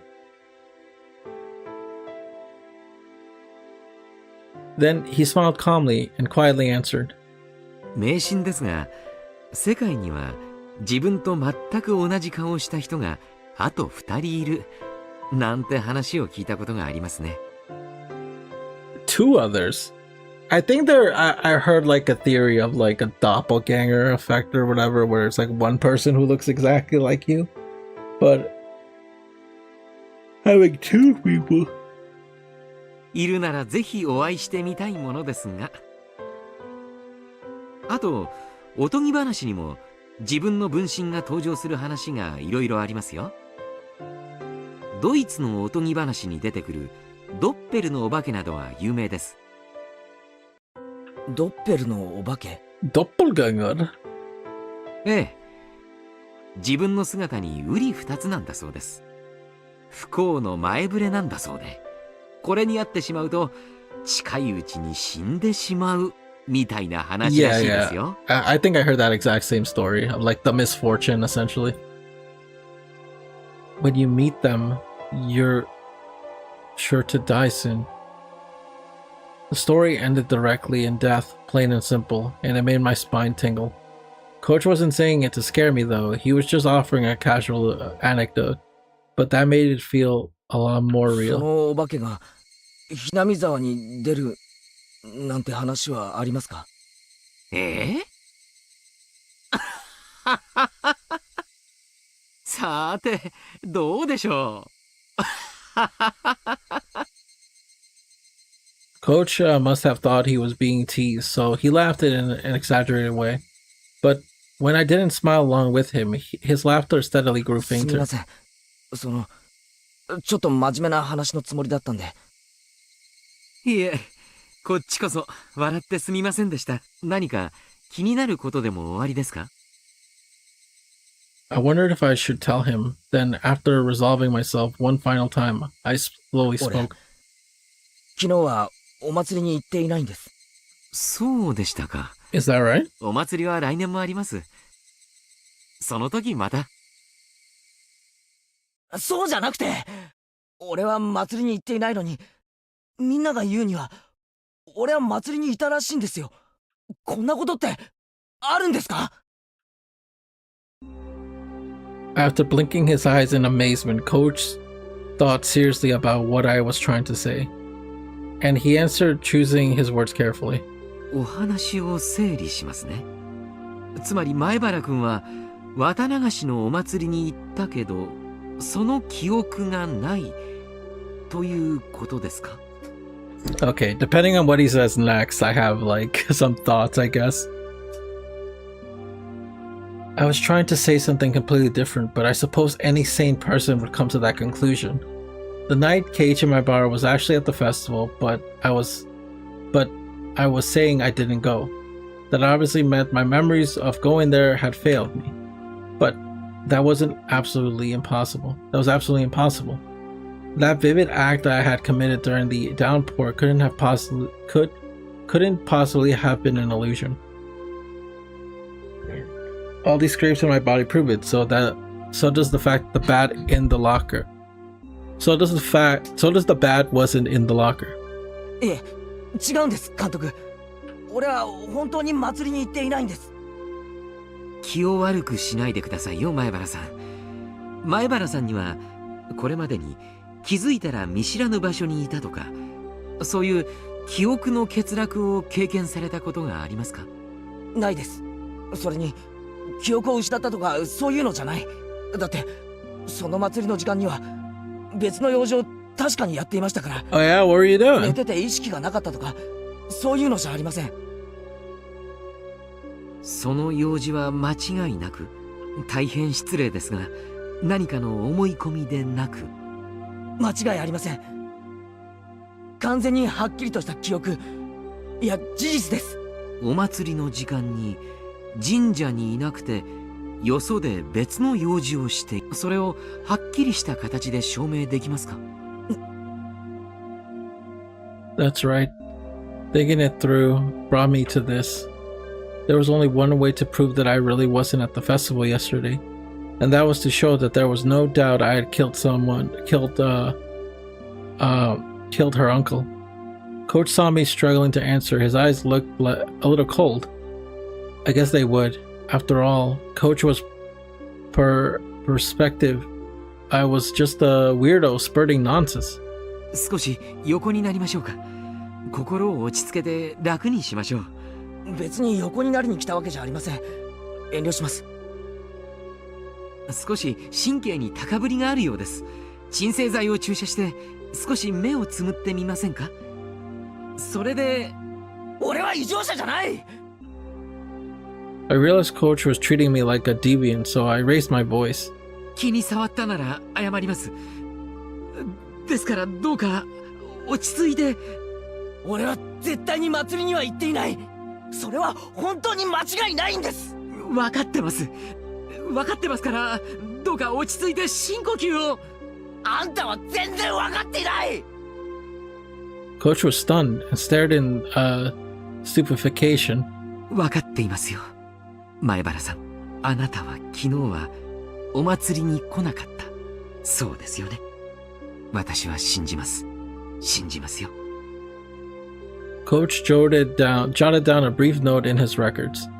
He was writing it in German, so that his patient wouldn't know what it was said. But I could make a good guess as to what あ he の時 wrote. 間に何をしていたか全部話さないと信じませんか？いいえ、信じますから。どうか座ってください。Before I sat, I tilted my head back a little. The blood in my face all drained out and quieted down. After taking a deep breath, I made sure that I was calm. 俺が祭りの会場にいることはありえない。なぜならその時間に俺は。 Should I tell him or not? I really didn't want to go on living like this, feeling this horrible. And I said them the final fatal words. 聡子の王子を殺していたからです。 I could smell the concrete in the room. I could feel the air around us burn, sharpening. Nobody moved. Only the sound of clock ticking told us time hadn't stopped. With his mouth wide open, Coach even forgot to blink for a while. あなたが聡子ちゃんのおじさんを。 Yeah. It's fine now, Keiichi Maibara. Don't hesitate. Admit it with all your strength. 俺が君殺しました。 I spoke clearly and fluidly. I could easily tell that Coach's mind had gone completely どう blank. してそんなことを。いえ、それは愚問ですね。聡子を救う最も直接的な方法だと考えるに至り、後悔はわずかもありません。そう。 Coach smiled thinly and nodded だ a から bit. 俺は祭りの会場にいるわけがないんです。 I left the brightness of my house for the darkness of the outside. After that, I dug a hole, made phone calls. I had my hands full. And then I attacked him, killed him, and buried him. It was pouring hard at the time. The festival started that evening, but was suspended due to the rain. There was no gaps in my memory. From the late afternoon until it started to rain, there was no time for me to possibly have gone to the festival. その体中の傷はその時に。そうです。聡子の家を少し行ったところにあそこで襲い逃げるあいつを追い町に至る一本道で殺すに至りました。それは本当に。 Killing her uncle, it wasn't some wild fantasy. I could tell that Coach didn't believe me. So I spoke slowly, not letting myself grow 本当で excited. す。サトシのバットで、そのバットは、あいつが乗ってきたバイクと一緒に沼に捨てました。死体は、殺した場所に穴を掘り埋めました。すべて、自分が一人でやりました。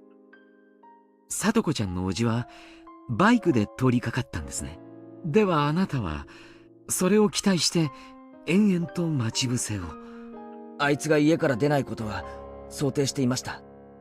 だから電話で適当な嘘を喋ってあいつが出かけるように仕向けました。電話で呼び出した。 You called him? でもあなたの家とさとこちゃんの家は離れています。電話をしてからではとても待ち伏せに間に合わないのでは。襲撃予定場所から最も近い電話として学校の。でも前原さん、当日は日曜日です。学校には施錠がされていて入れないのでは。偶然その時営林署の人が中に出入りしたんです。その隙に入りました。 After that, Coach grilled me on a few different things regarding the incident. He made sure to question me carefully, looking for any contradictions in my account. 信じましょう。あなたが昨日したことは夢とは思えない。 I explained everything, including minor details that only someone who had actually committed the act could explain. I could, of course. It was only yesterday. Coach realized that my story had no expedient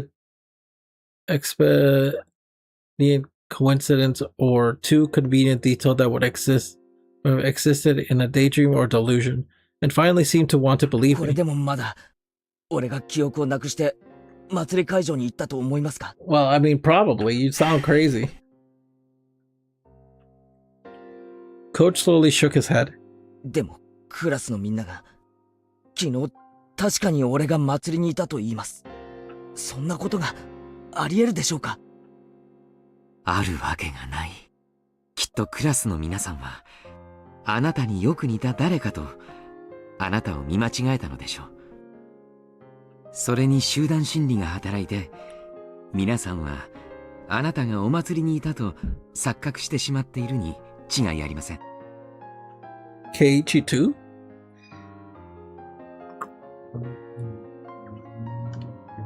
They couldn't have mistaken me. Mion and the rest said they were spending time with Keiichi Maibara. It was much more than they had mistaken someone else for me. But saying that out loud would just confuse Coach. He spoke to me in whispering tones. 罪の意識はあるんですか？ It didn't sound like he was criticizing me. And even if he had, I would have flatly said the same ありま thing. せん。あいつのいなかった平穏な時間を取り戻すために行いました。だから俺はあいつを殺したことなんかさっさと忘れてこれまで通りに生活するつもりです。あいつが現れる前、聡子がいつも見せてくれたあの笑顔が戻った時、ようやく全ては終わります。犯行を誰かに目撃されたということは？ないと思います。目撃されてればもうとっくに逮捕されてるでしょうから。私は医者です。人の命を、だから私から人間の命を奪うことを肯定する旨の発言はできません。だから私はあなたにこう言います。 Coach slowly rose and placed a hand on my shoulder. 聡子ちゃんを救ってくれてありがとう。 Coach's eyes started shedding warm tears. When I look at him, I started to feel some tears of my own. I didn't know what I was crying for. And so, for a little while, the two men in the room fought back their tears. おかしいんです。おかしいとは。確かに殺したはずなのに、あの男は生きて家に帰ったらしいんです。Coach's expressions immediately sharpened. 状況にもよりますが、気絶や仮死状態など、素人が見ると死んだようにしか見えない状態もいくつかあります。その可能性は？脈を取ったわけではありませんが、確実に仕留めたと思います。前原さんが襲った時の状況を再現してもらってもいいですか？ Coach rolled up a health and fitness week poster nearby and offered it to me to represent the bat.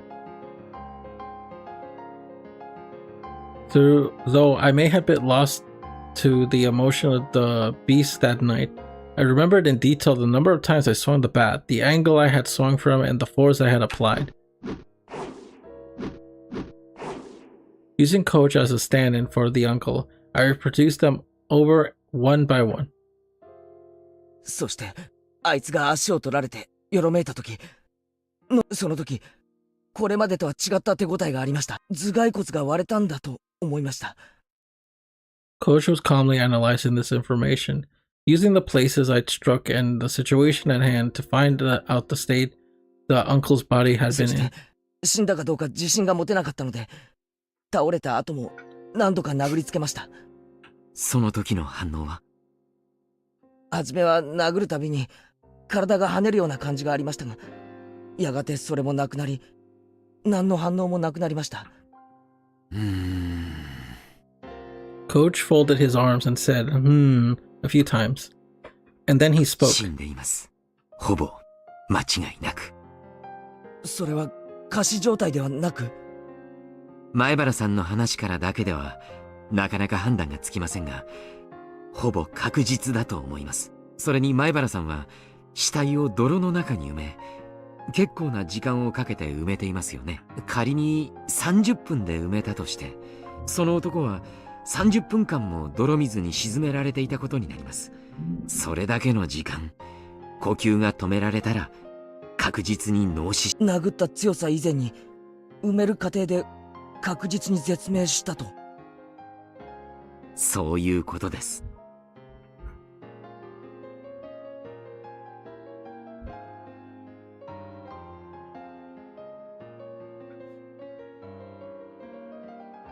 30分間泥に埋められていて生きていられる人などありえません。ありえないですよね。でも聡子は生きてると。Coach, a doctor, just gave his stamp of approval that he was dead for sure. That means it seems all the more unfair that he could still be among the living.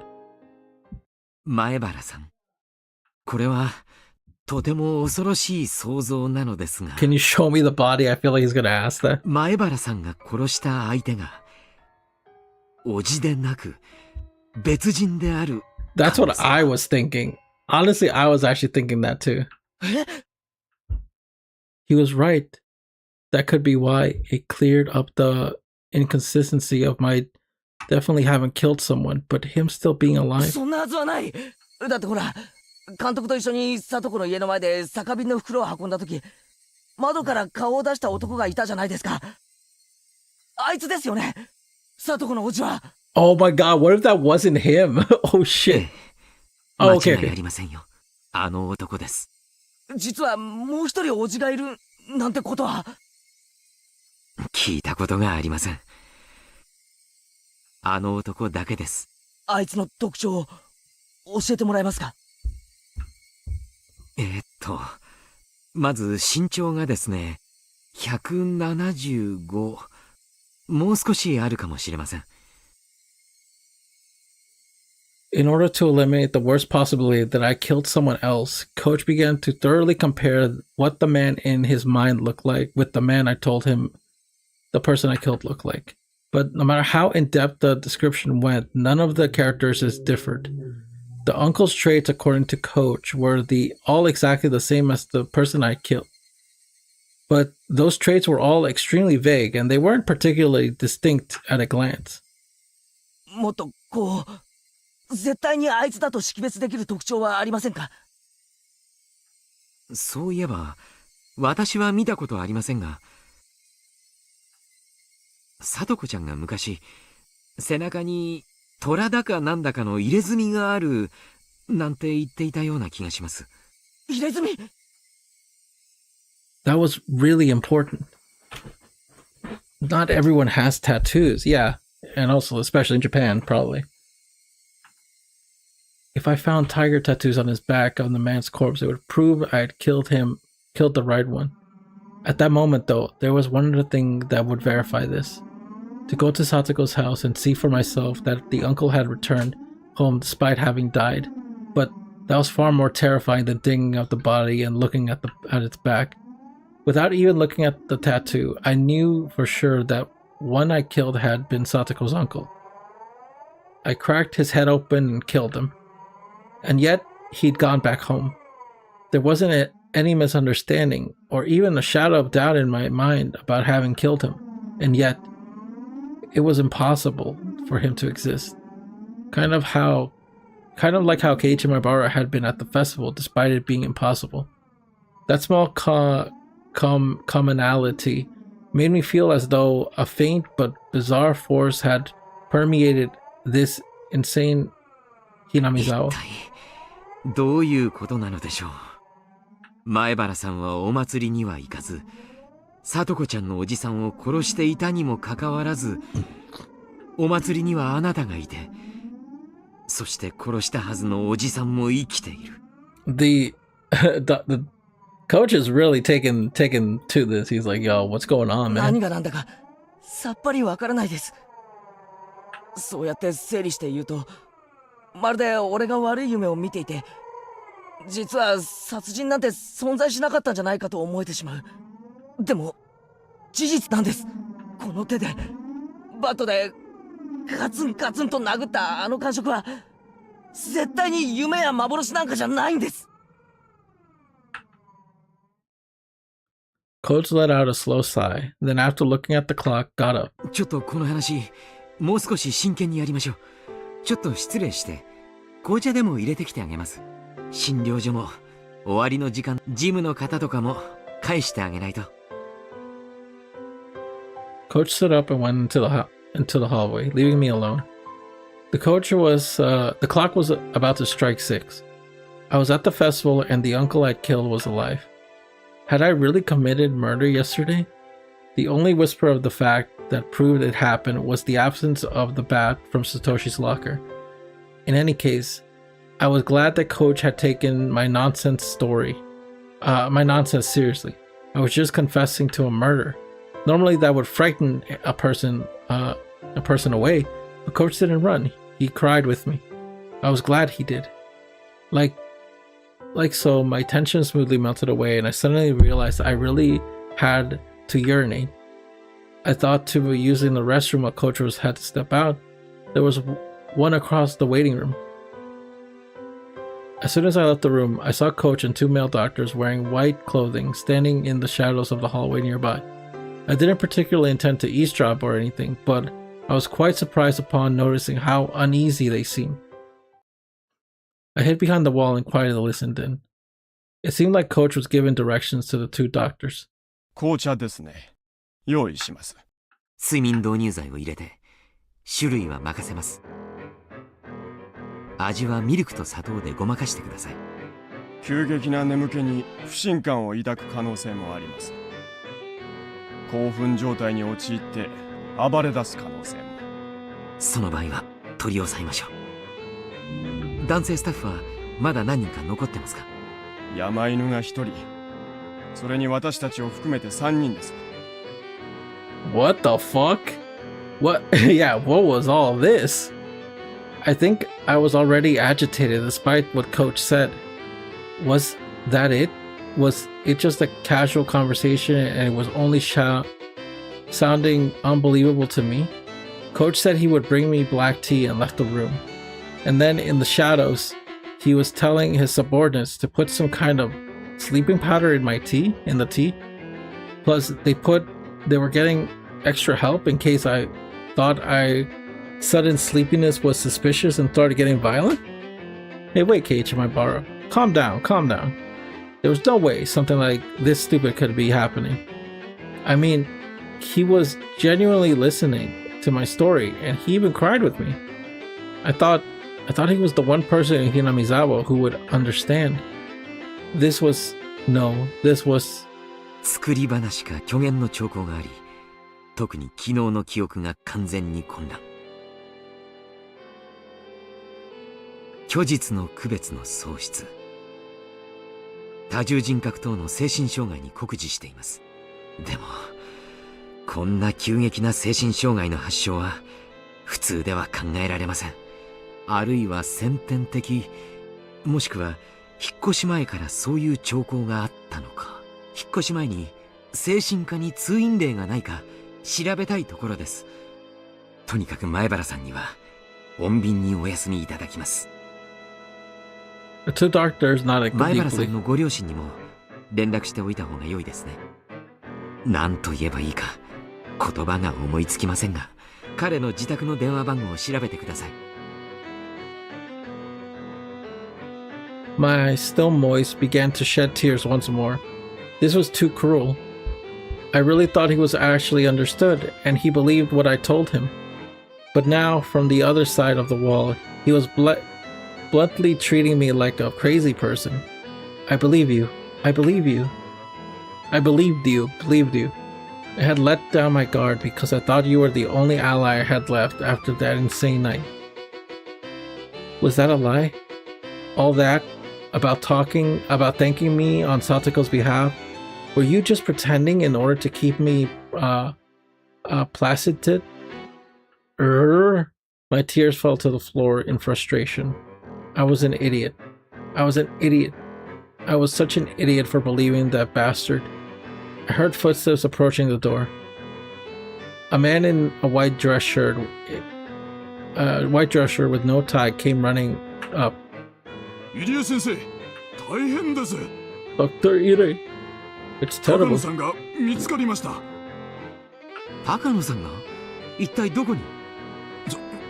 それが山中で焼死体で発見されたらしく。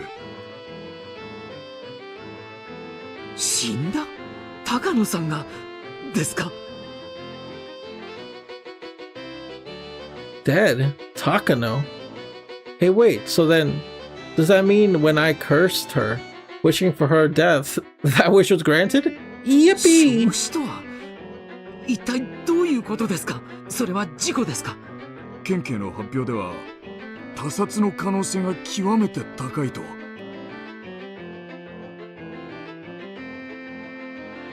Well, as I cried, I laughed quietly. Serves you right. If I hadn't run into that woman, my murder would have been perfect.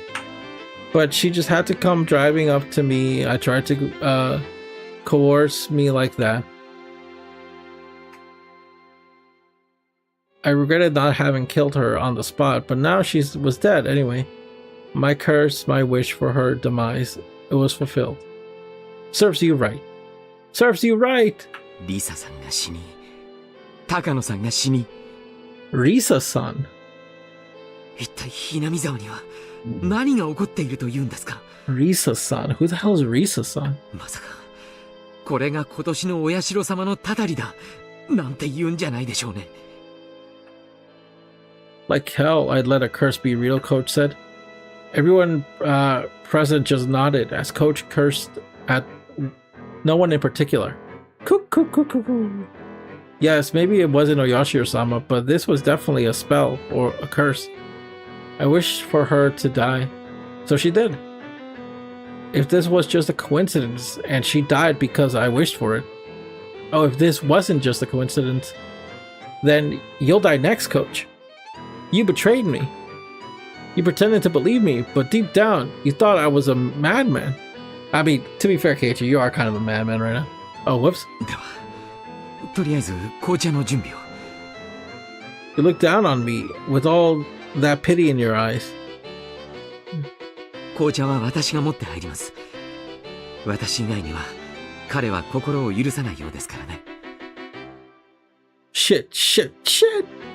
What do I do? Keiichi Maibara? This time, I heard the voice of a nurse. 入江先生。あ、いらっしゃいましたか。お電話です。今ちょっと忙しいので後でかけ直すと伝えてください。誰からです？沖宮警察の大石様ですけど。Mr. Ooishi. ちゃ悪いタイミングですね。出ます出ます。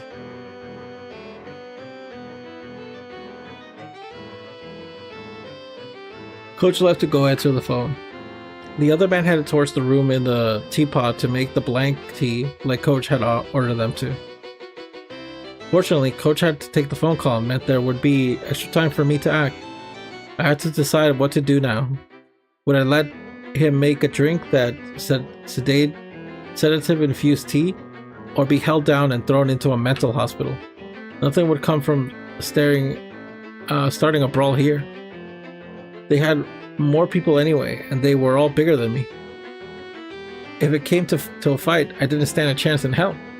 If I couldn't win against them, then there was only one thing left to do. Run. Run away, Smokey! Adrenaline suddenly raced into my brain, and my body started moving with keen instinct like it had on that night. My surface temperature quickly cooled, and the transmission route between my cells enlarged. I used 360-degree visual information. I searched for an escape route. I would open the window behind me. Outside it was a parking lot. There was no cars. A little beyond there was a bicycle I had taken to get here. I determined that this would be the quickest method of escape. I approached the window swiftly, but with a little sound to raise a little suspicion as I could. With the speed and silence of a shadow, I'd had on the night I chased her uncle. I unlocked the window and opened it up. A cool evening breeze wafted in. I stuck my head out and looked over the parking lot again. Nobody in sight. No need to hesitate. I quietly crawled out and closed the window behind me. I held my breath and listened carefully. Nobody seemed to realize I had run.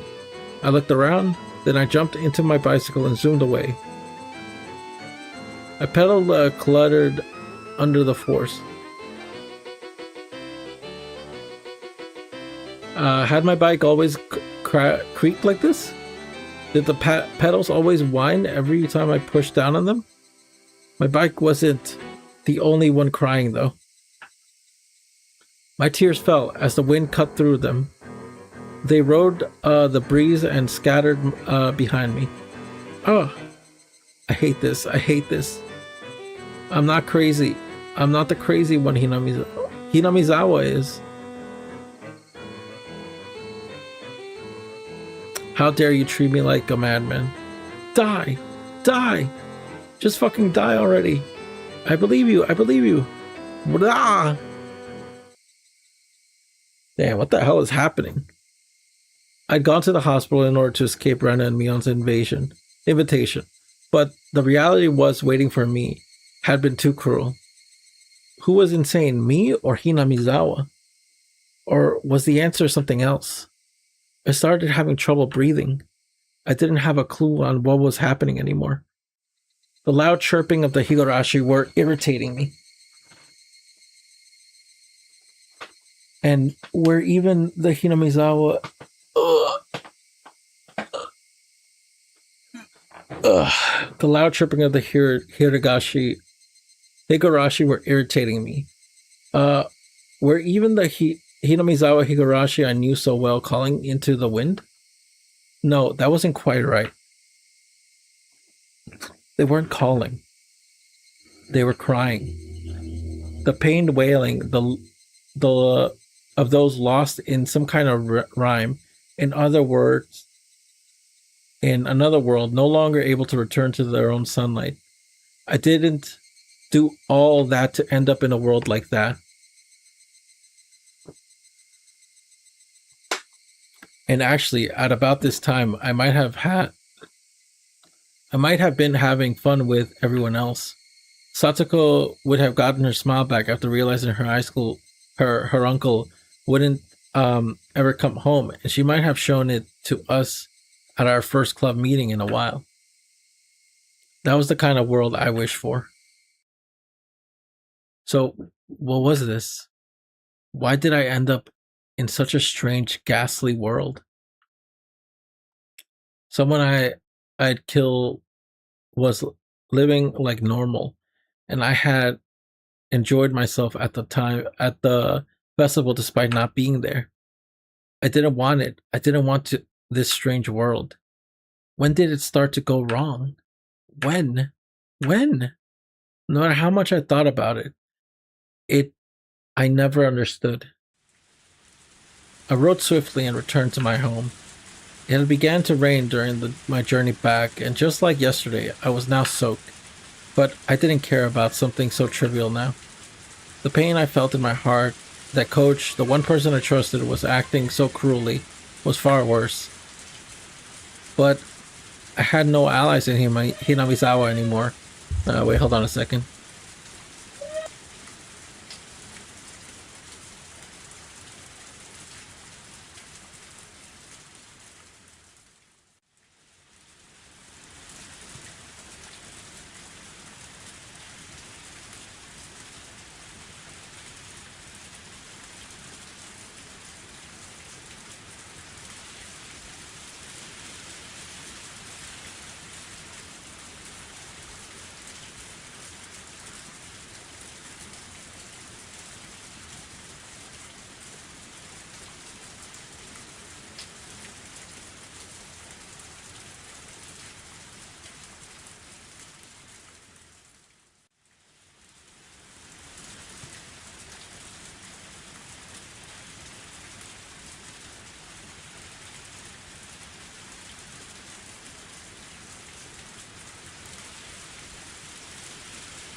Sorry about that. Sorry about that. Did I have no allies in Hinamizawa anymore? With the naive thought that I at least wanted my parents to side with me, I stepped up to the front door. Wait, Keiichi.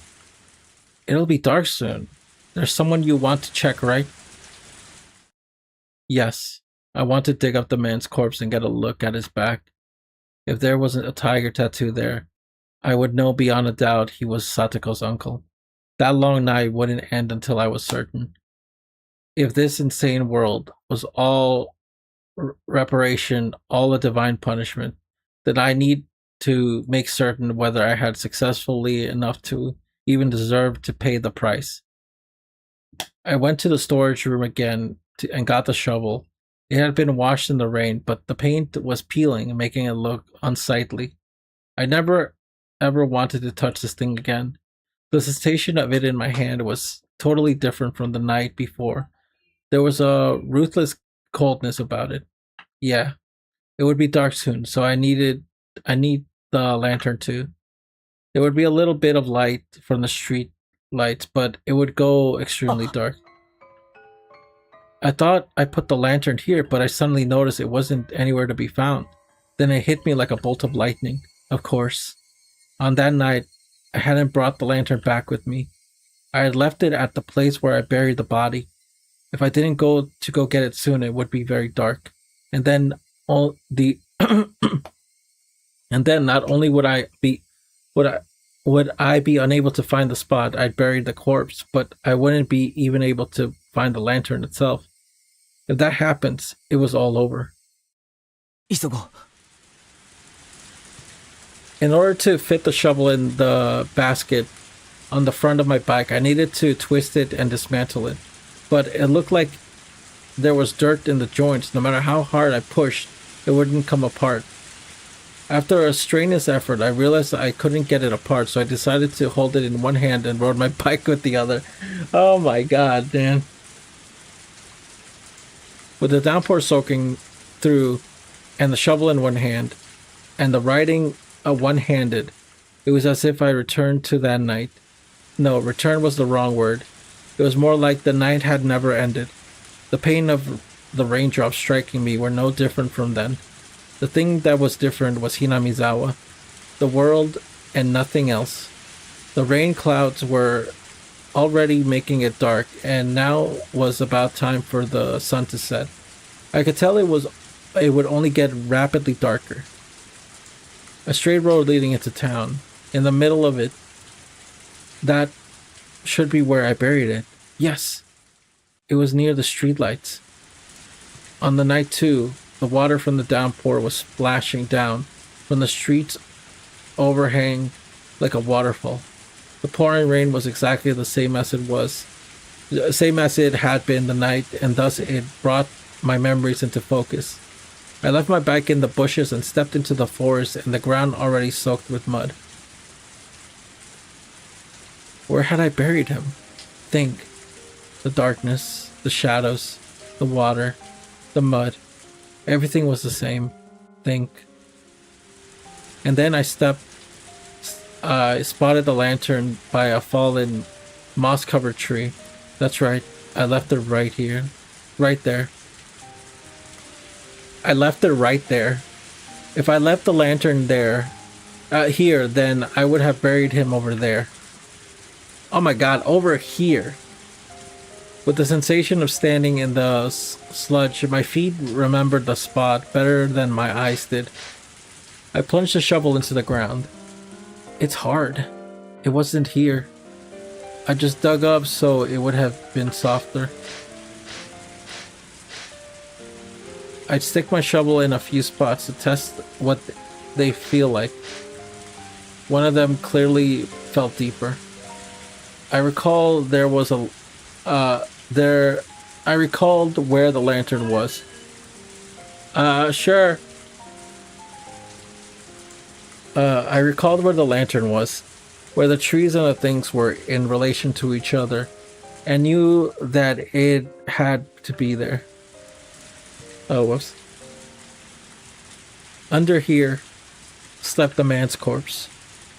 There would definitely be the tattoo of a tiger on his back, but if it wasn't there, then I made a horrible mistake and killed someone completely unrelated instead. I would be more dazed at the fact that Satoko's uncle wasn't dead than I would regret having gotten someone else mixed up in this. If this insane world was punishment for my sins of committing murder, I wouldn't be able to accept it until they killed Satoko's uncle for good. And then, without any fear, I'd attack him again. And that time, I would kill him for sure. But what if the tattoo was there? That would mean I killed Satoko's uncle. But that would be terribly strange. If I killed him for sure, then who was the uncle at Satoko's house this very moment? Impossible. I didn't even know anymore what I was using the words impossible to refer to. I used the words quite a few times today. If I had to make the words impossible fit just one thing, that would be it. Wait. What would it be? That much was obvious to me.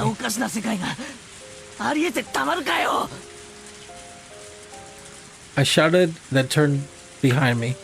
There was nobody there, of course. It hadn't been bothering me for a while, but those footsteps that followed me the entire day. Even just now, an extra set of footsteps that splashed behind me. No one was actually there, no indication of anyone else. But they were there.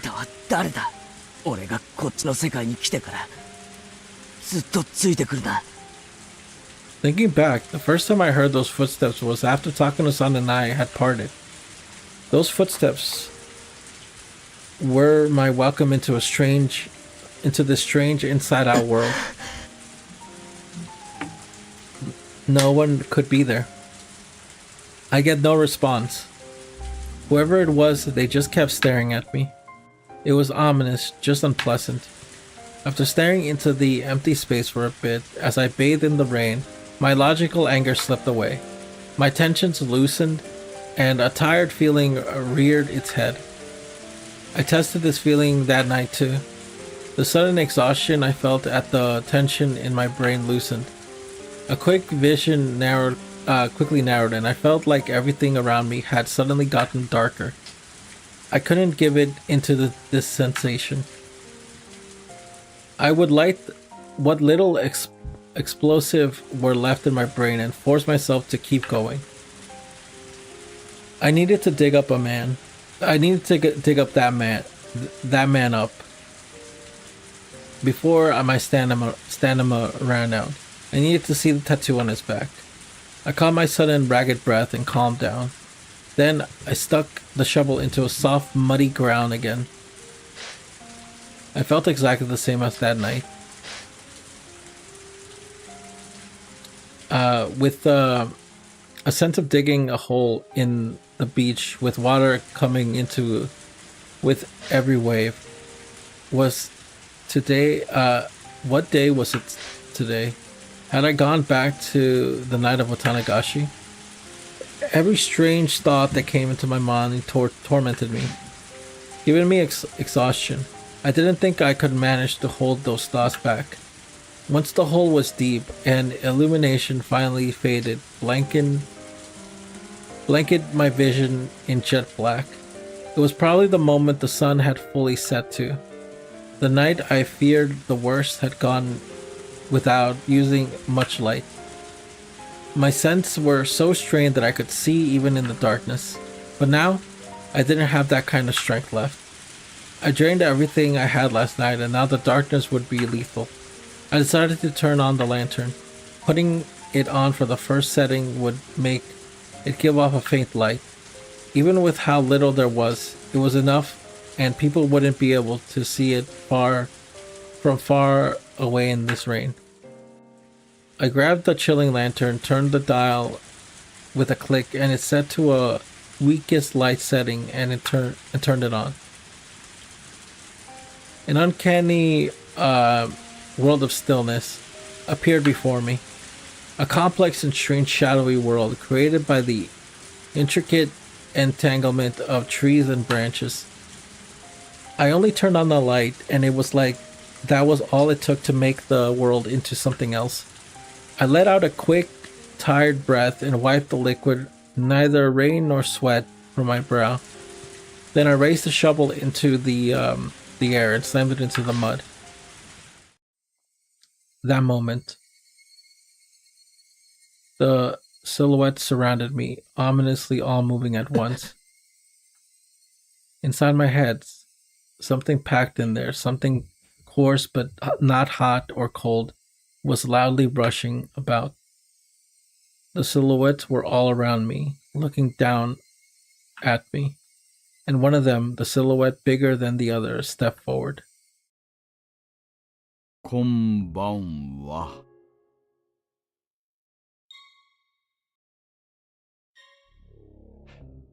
What the fuck? He actually got caught. He actually got caught by the police. Holy shit. So this, I'm not gonna lie. I thought it was like some supernatural bullshit.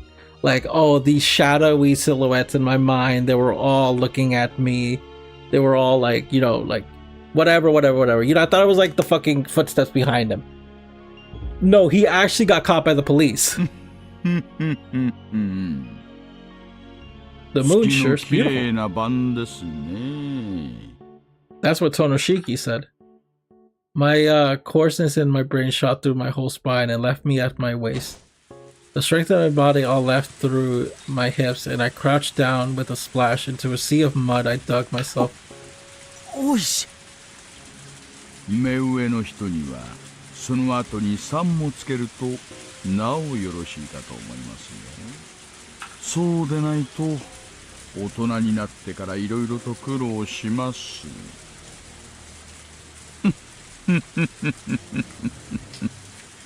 It wasn't only Ooishi. About 5 or 6 of them in a row, men wearing raincoats.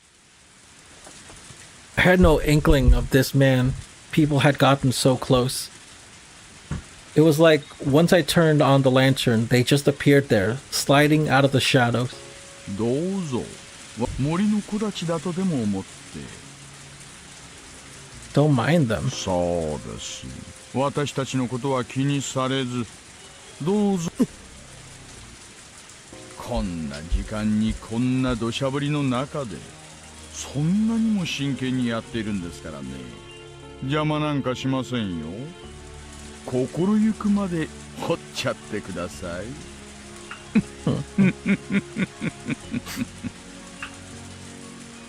No, thank you, I said. When I tried to get up and turn around, 2 men blocked the route. They stood on either side of me and lifted me up with amazing strength, then threw me into the sea of mud. As I soaked in the mud bath I had dug for myself, I looked up at the silhouettes looking down at me. Ooishi squatted, picking up my shovel, and threw it at my feet for me. It bounced loudly off the mud and hit me in the face. ほら、続きをどうぞ。 God damn, what the fuck? 続きを。 I couldn't bear the oppressiveness of the silhouette surrounding me, and slowly I stuck the shovel in the mud again. I felt like I was digging my own grave. If I kept digging, it wouldn't matter whether there was a tattoo or not, because the man's corpse would appear evidently. It was all over, surrounded on all sides and nowhere to go. But I just couldn't figure it out, no matter how much I thought about it. Why were they here? Was it Takano-san? There was only one person who could have made the connection between me and this place. Shit. I knew it. She deserved to 手が die. 休んでますよ。 Bam. Whoa. Whoa. See, this is the type of shit that, like, genuinely, like, what the fuck is Ooishi's problem? Like, during that first game, I'm like, okay, you know what? He's just kind of like a slightly mischievous. Maybe he's using Keiichi a little bit to get what he wants, you know. But overall, he probably does care about Keiichi's well-being. I think I said this before in a different part. But he's been getting worse and worse. Every single part, he just becomes even more fucking corrupt and weird and such an asshole.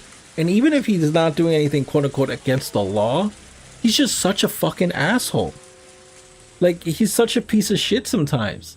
Like, why are you forcing him to do this now? Like, why are you just kicking him? Why do you push him on the ground? Why do you splash mud in his face? Like, I get it. If he committed a crime, sure. Like let's say he did commit this crime, and it's not all in his head. Like, what are you doing?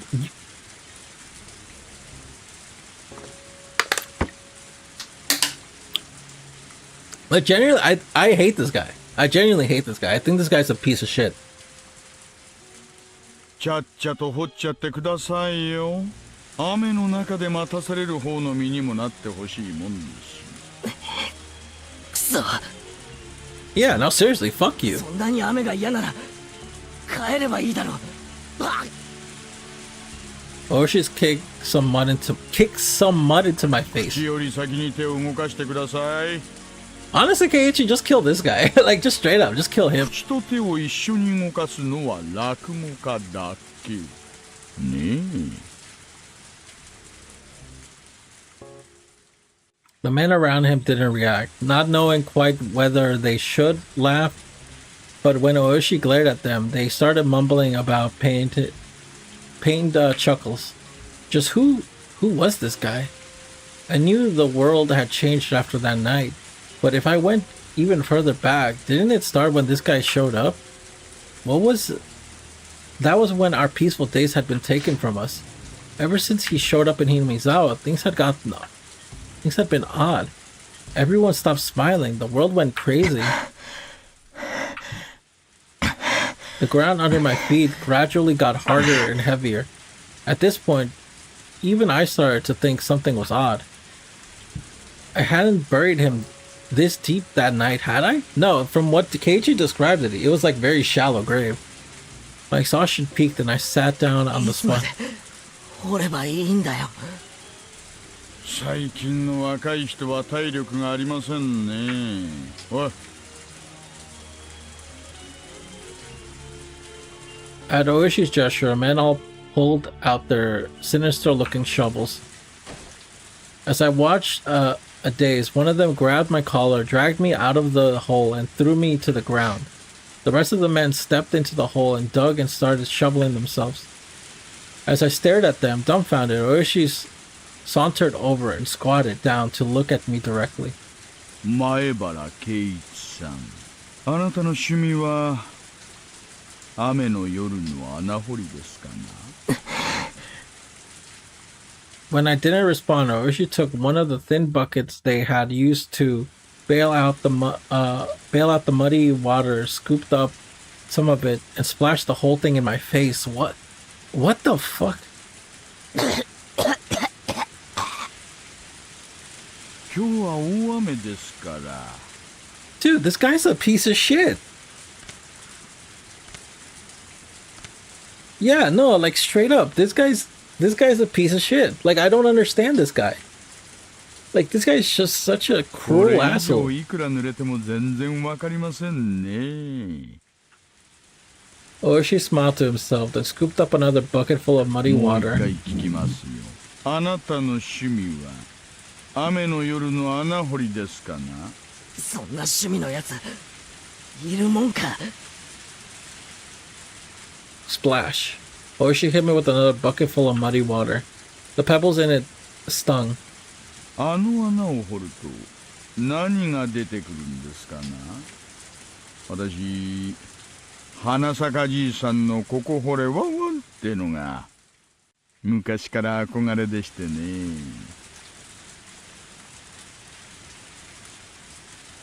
As he spoke, he ran the bucket through the muddy water again, to splash it in my face again. あそこにどんな宝物が埋まってるんですかね？私にちょっ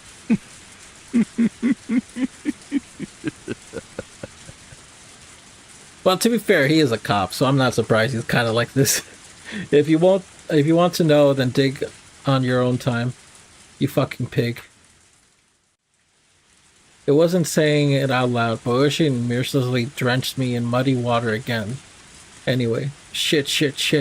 If only you hadn't shown up, the world wouldn't have gotten wrong. Ever since you showed up, things had gotten strange. Satoko got abused by her uncle, I ended up killing him, and the world went crazy. He was it. He was how it all began, because of this culprit. He splashed another bucket of mud in my face. My insides were seething with anger. Die. You died too. If I had some strange power to kill someone by cursing them, like with Takano-san, then you're dead. And it won't be Oyashiro-sama's curse. It'll be mine. I'll curse you and kill you. 反抗的な目つきですね。これを機に少しそのあたりをお勉強してしまいましょうか。今は平和な時代ですがね。私があなたくらいだった頃は、何でも鉄拳制裁が普通でして。大石さん。One of the ticket men in the Raycon wiped some sweat and called Ooishi-san over. Ooishi-san tossed the bucket away and turned around with an evil grin on his face. はいはい、何でしょうか。これを見てください。Acceptance, or maybe resignation. I wanted to say to them, so you blockheads finally found it. Yeah, that's right. I'm the one who killed him. But you're the police, so it's your job to figure out who he is, right? Come on, prove it to me that he was really Satoko's uncle. 何ですかこりゃ。多分古い配水管ではないかと。あそこの用水路に繋がっているようです。ぶっ壊しちゃいましょうか。どうせ使ってない缶でしょ。The man, all exhausted, glanced, then hesitantly broached another 大石 topic. さん、もうかなり手応えが固いです。これより深くってことはありえないと思います。掘る場所を間違えました。いえ、初めのうちは明らかに掘り返す感触でした。ですがこのくらいを掘った頃から急に硬くなりまして、多分もともと掘った穴よりも深く掘り進んだのだと思います。じゃあつまり何ですか。ここには穴があって何もなく、皆さんそうおっしゃるわけで。 What? What were they talking about?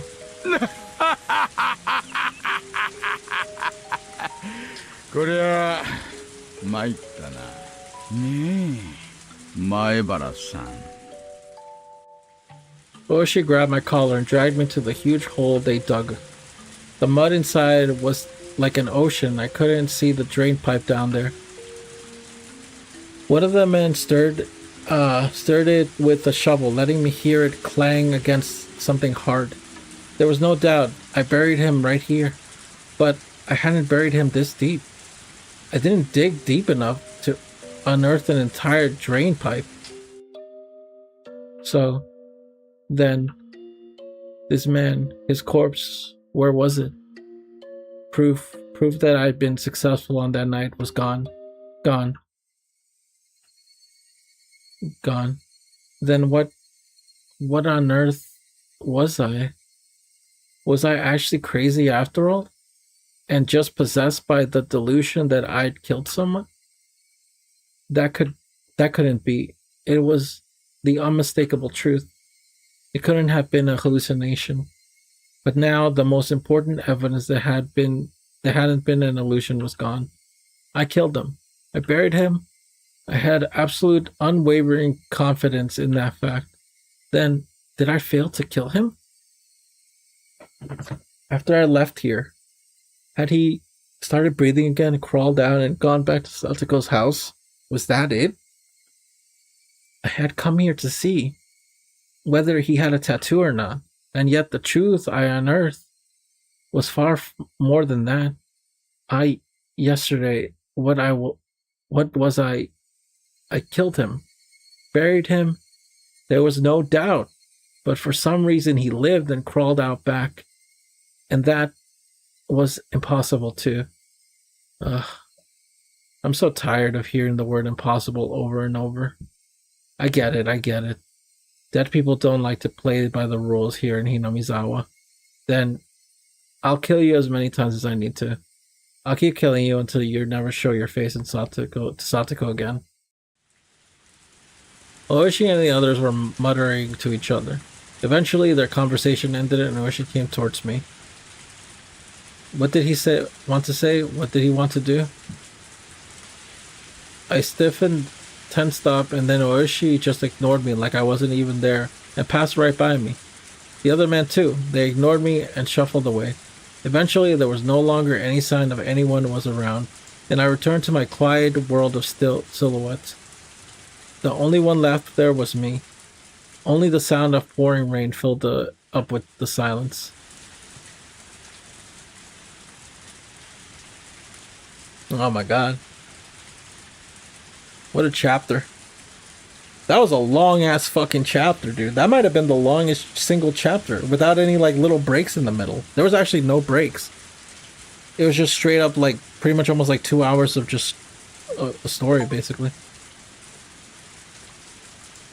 Alright, let's read these tips and close it out because I'm a little tired of reading. Record of malice and inquiry request. Okay, let's check this out. Okinomiya Police Station Command Center Transmission Records. June 20th, 8:08 p.m. こちら沖宮 PS 感度良好で車両ナンバー紹介をお願いします。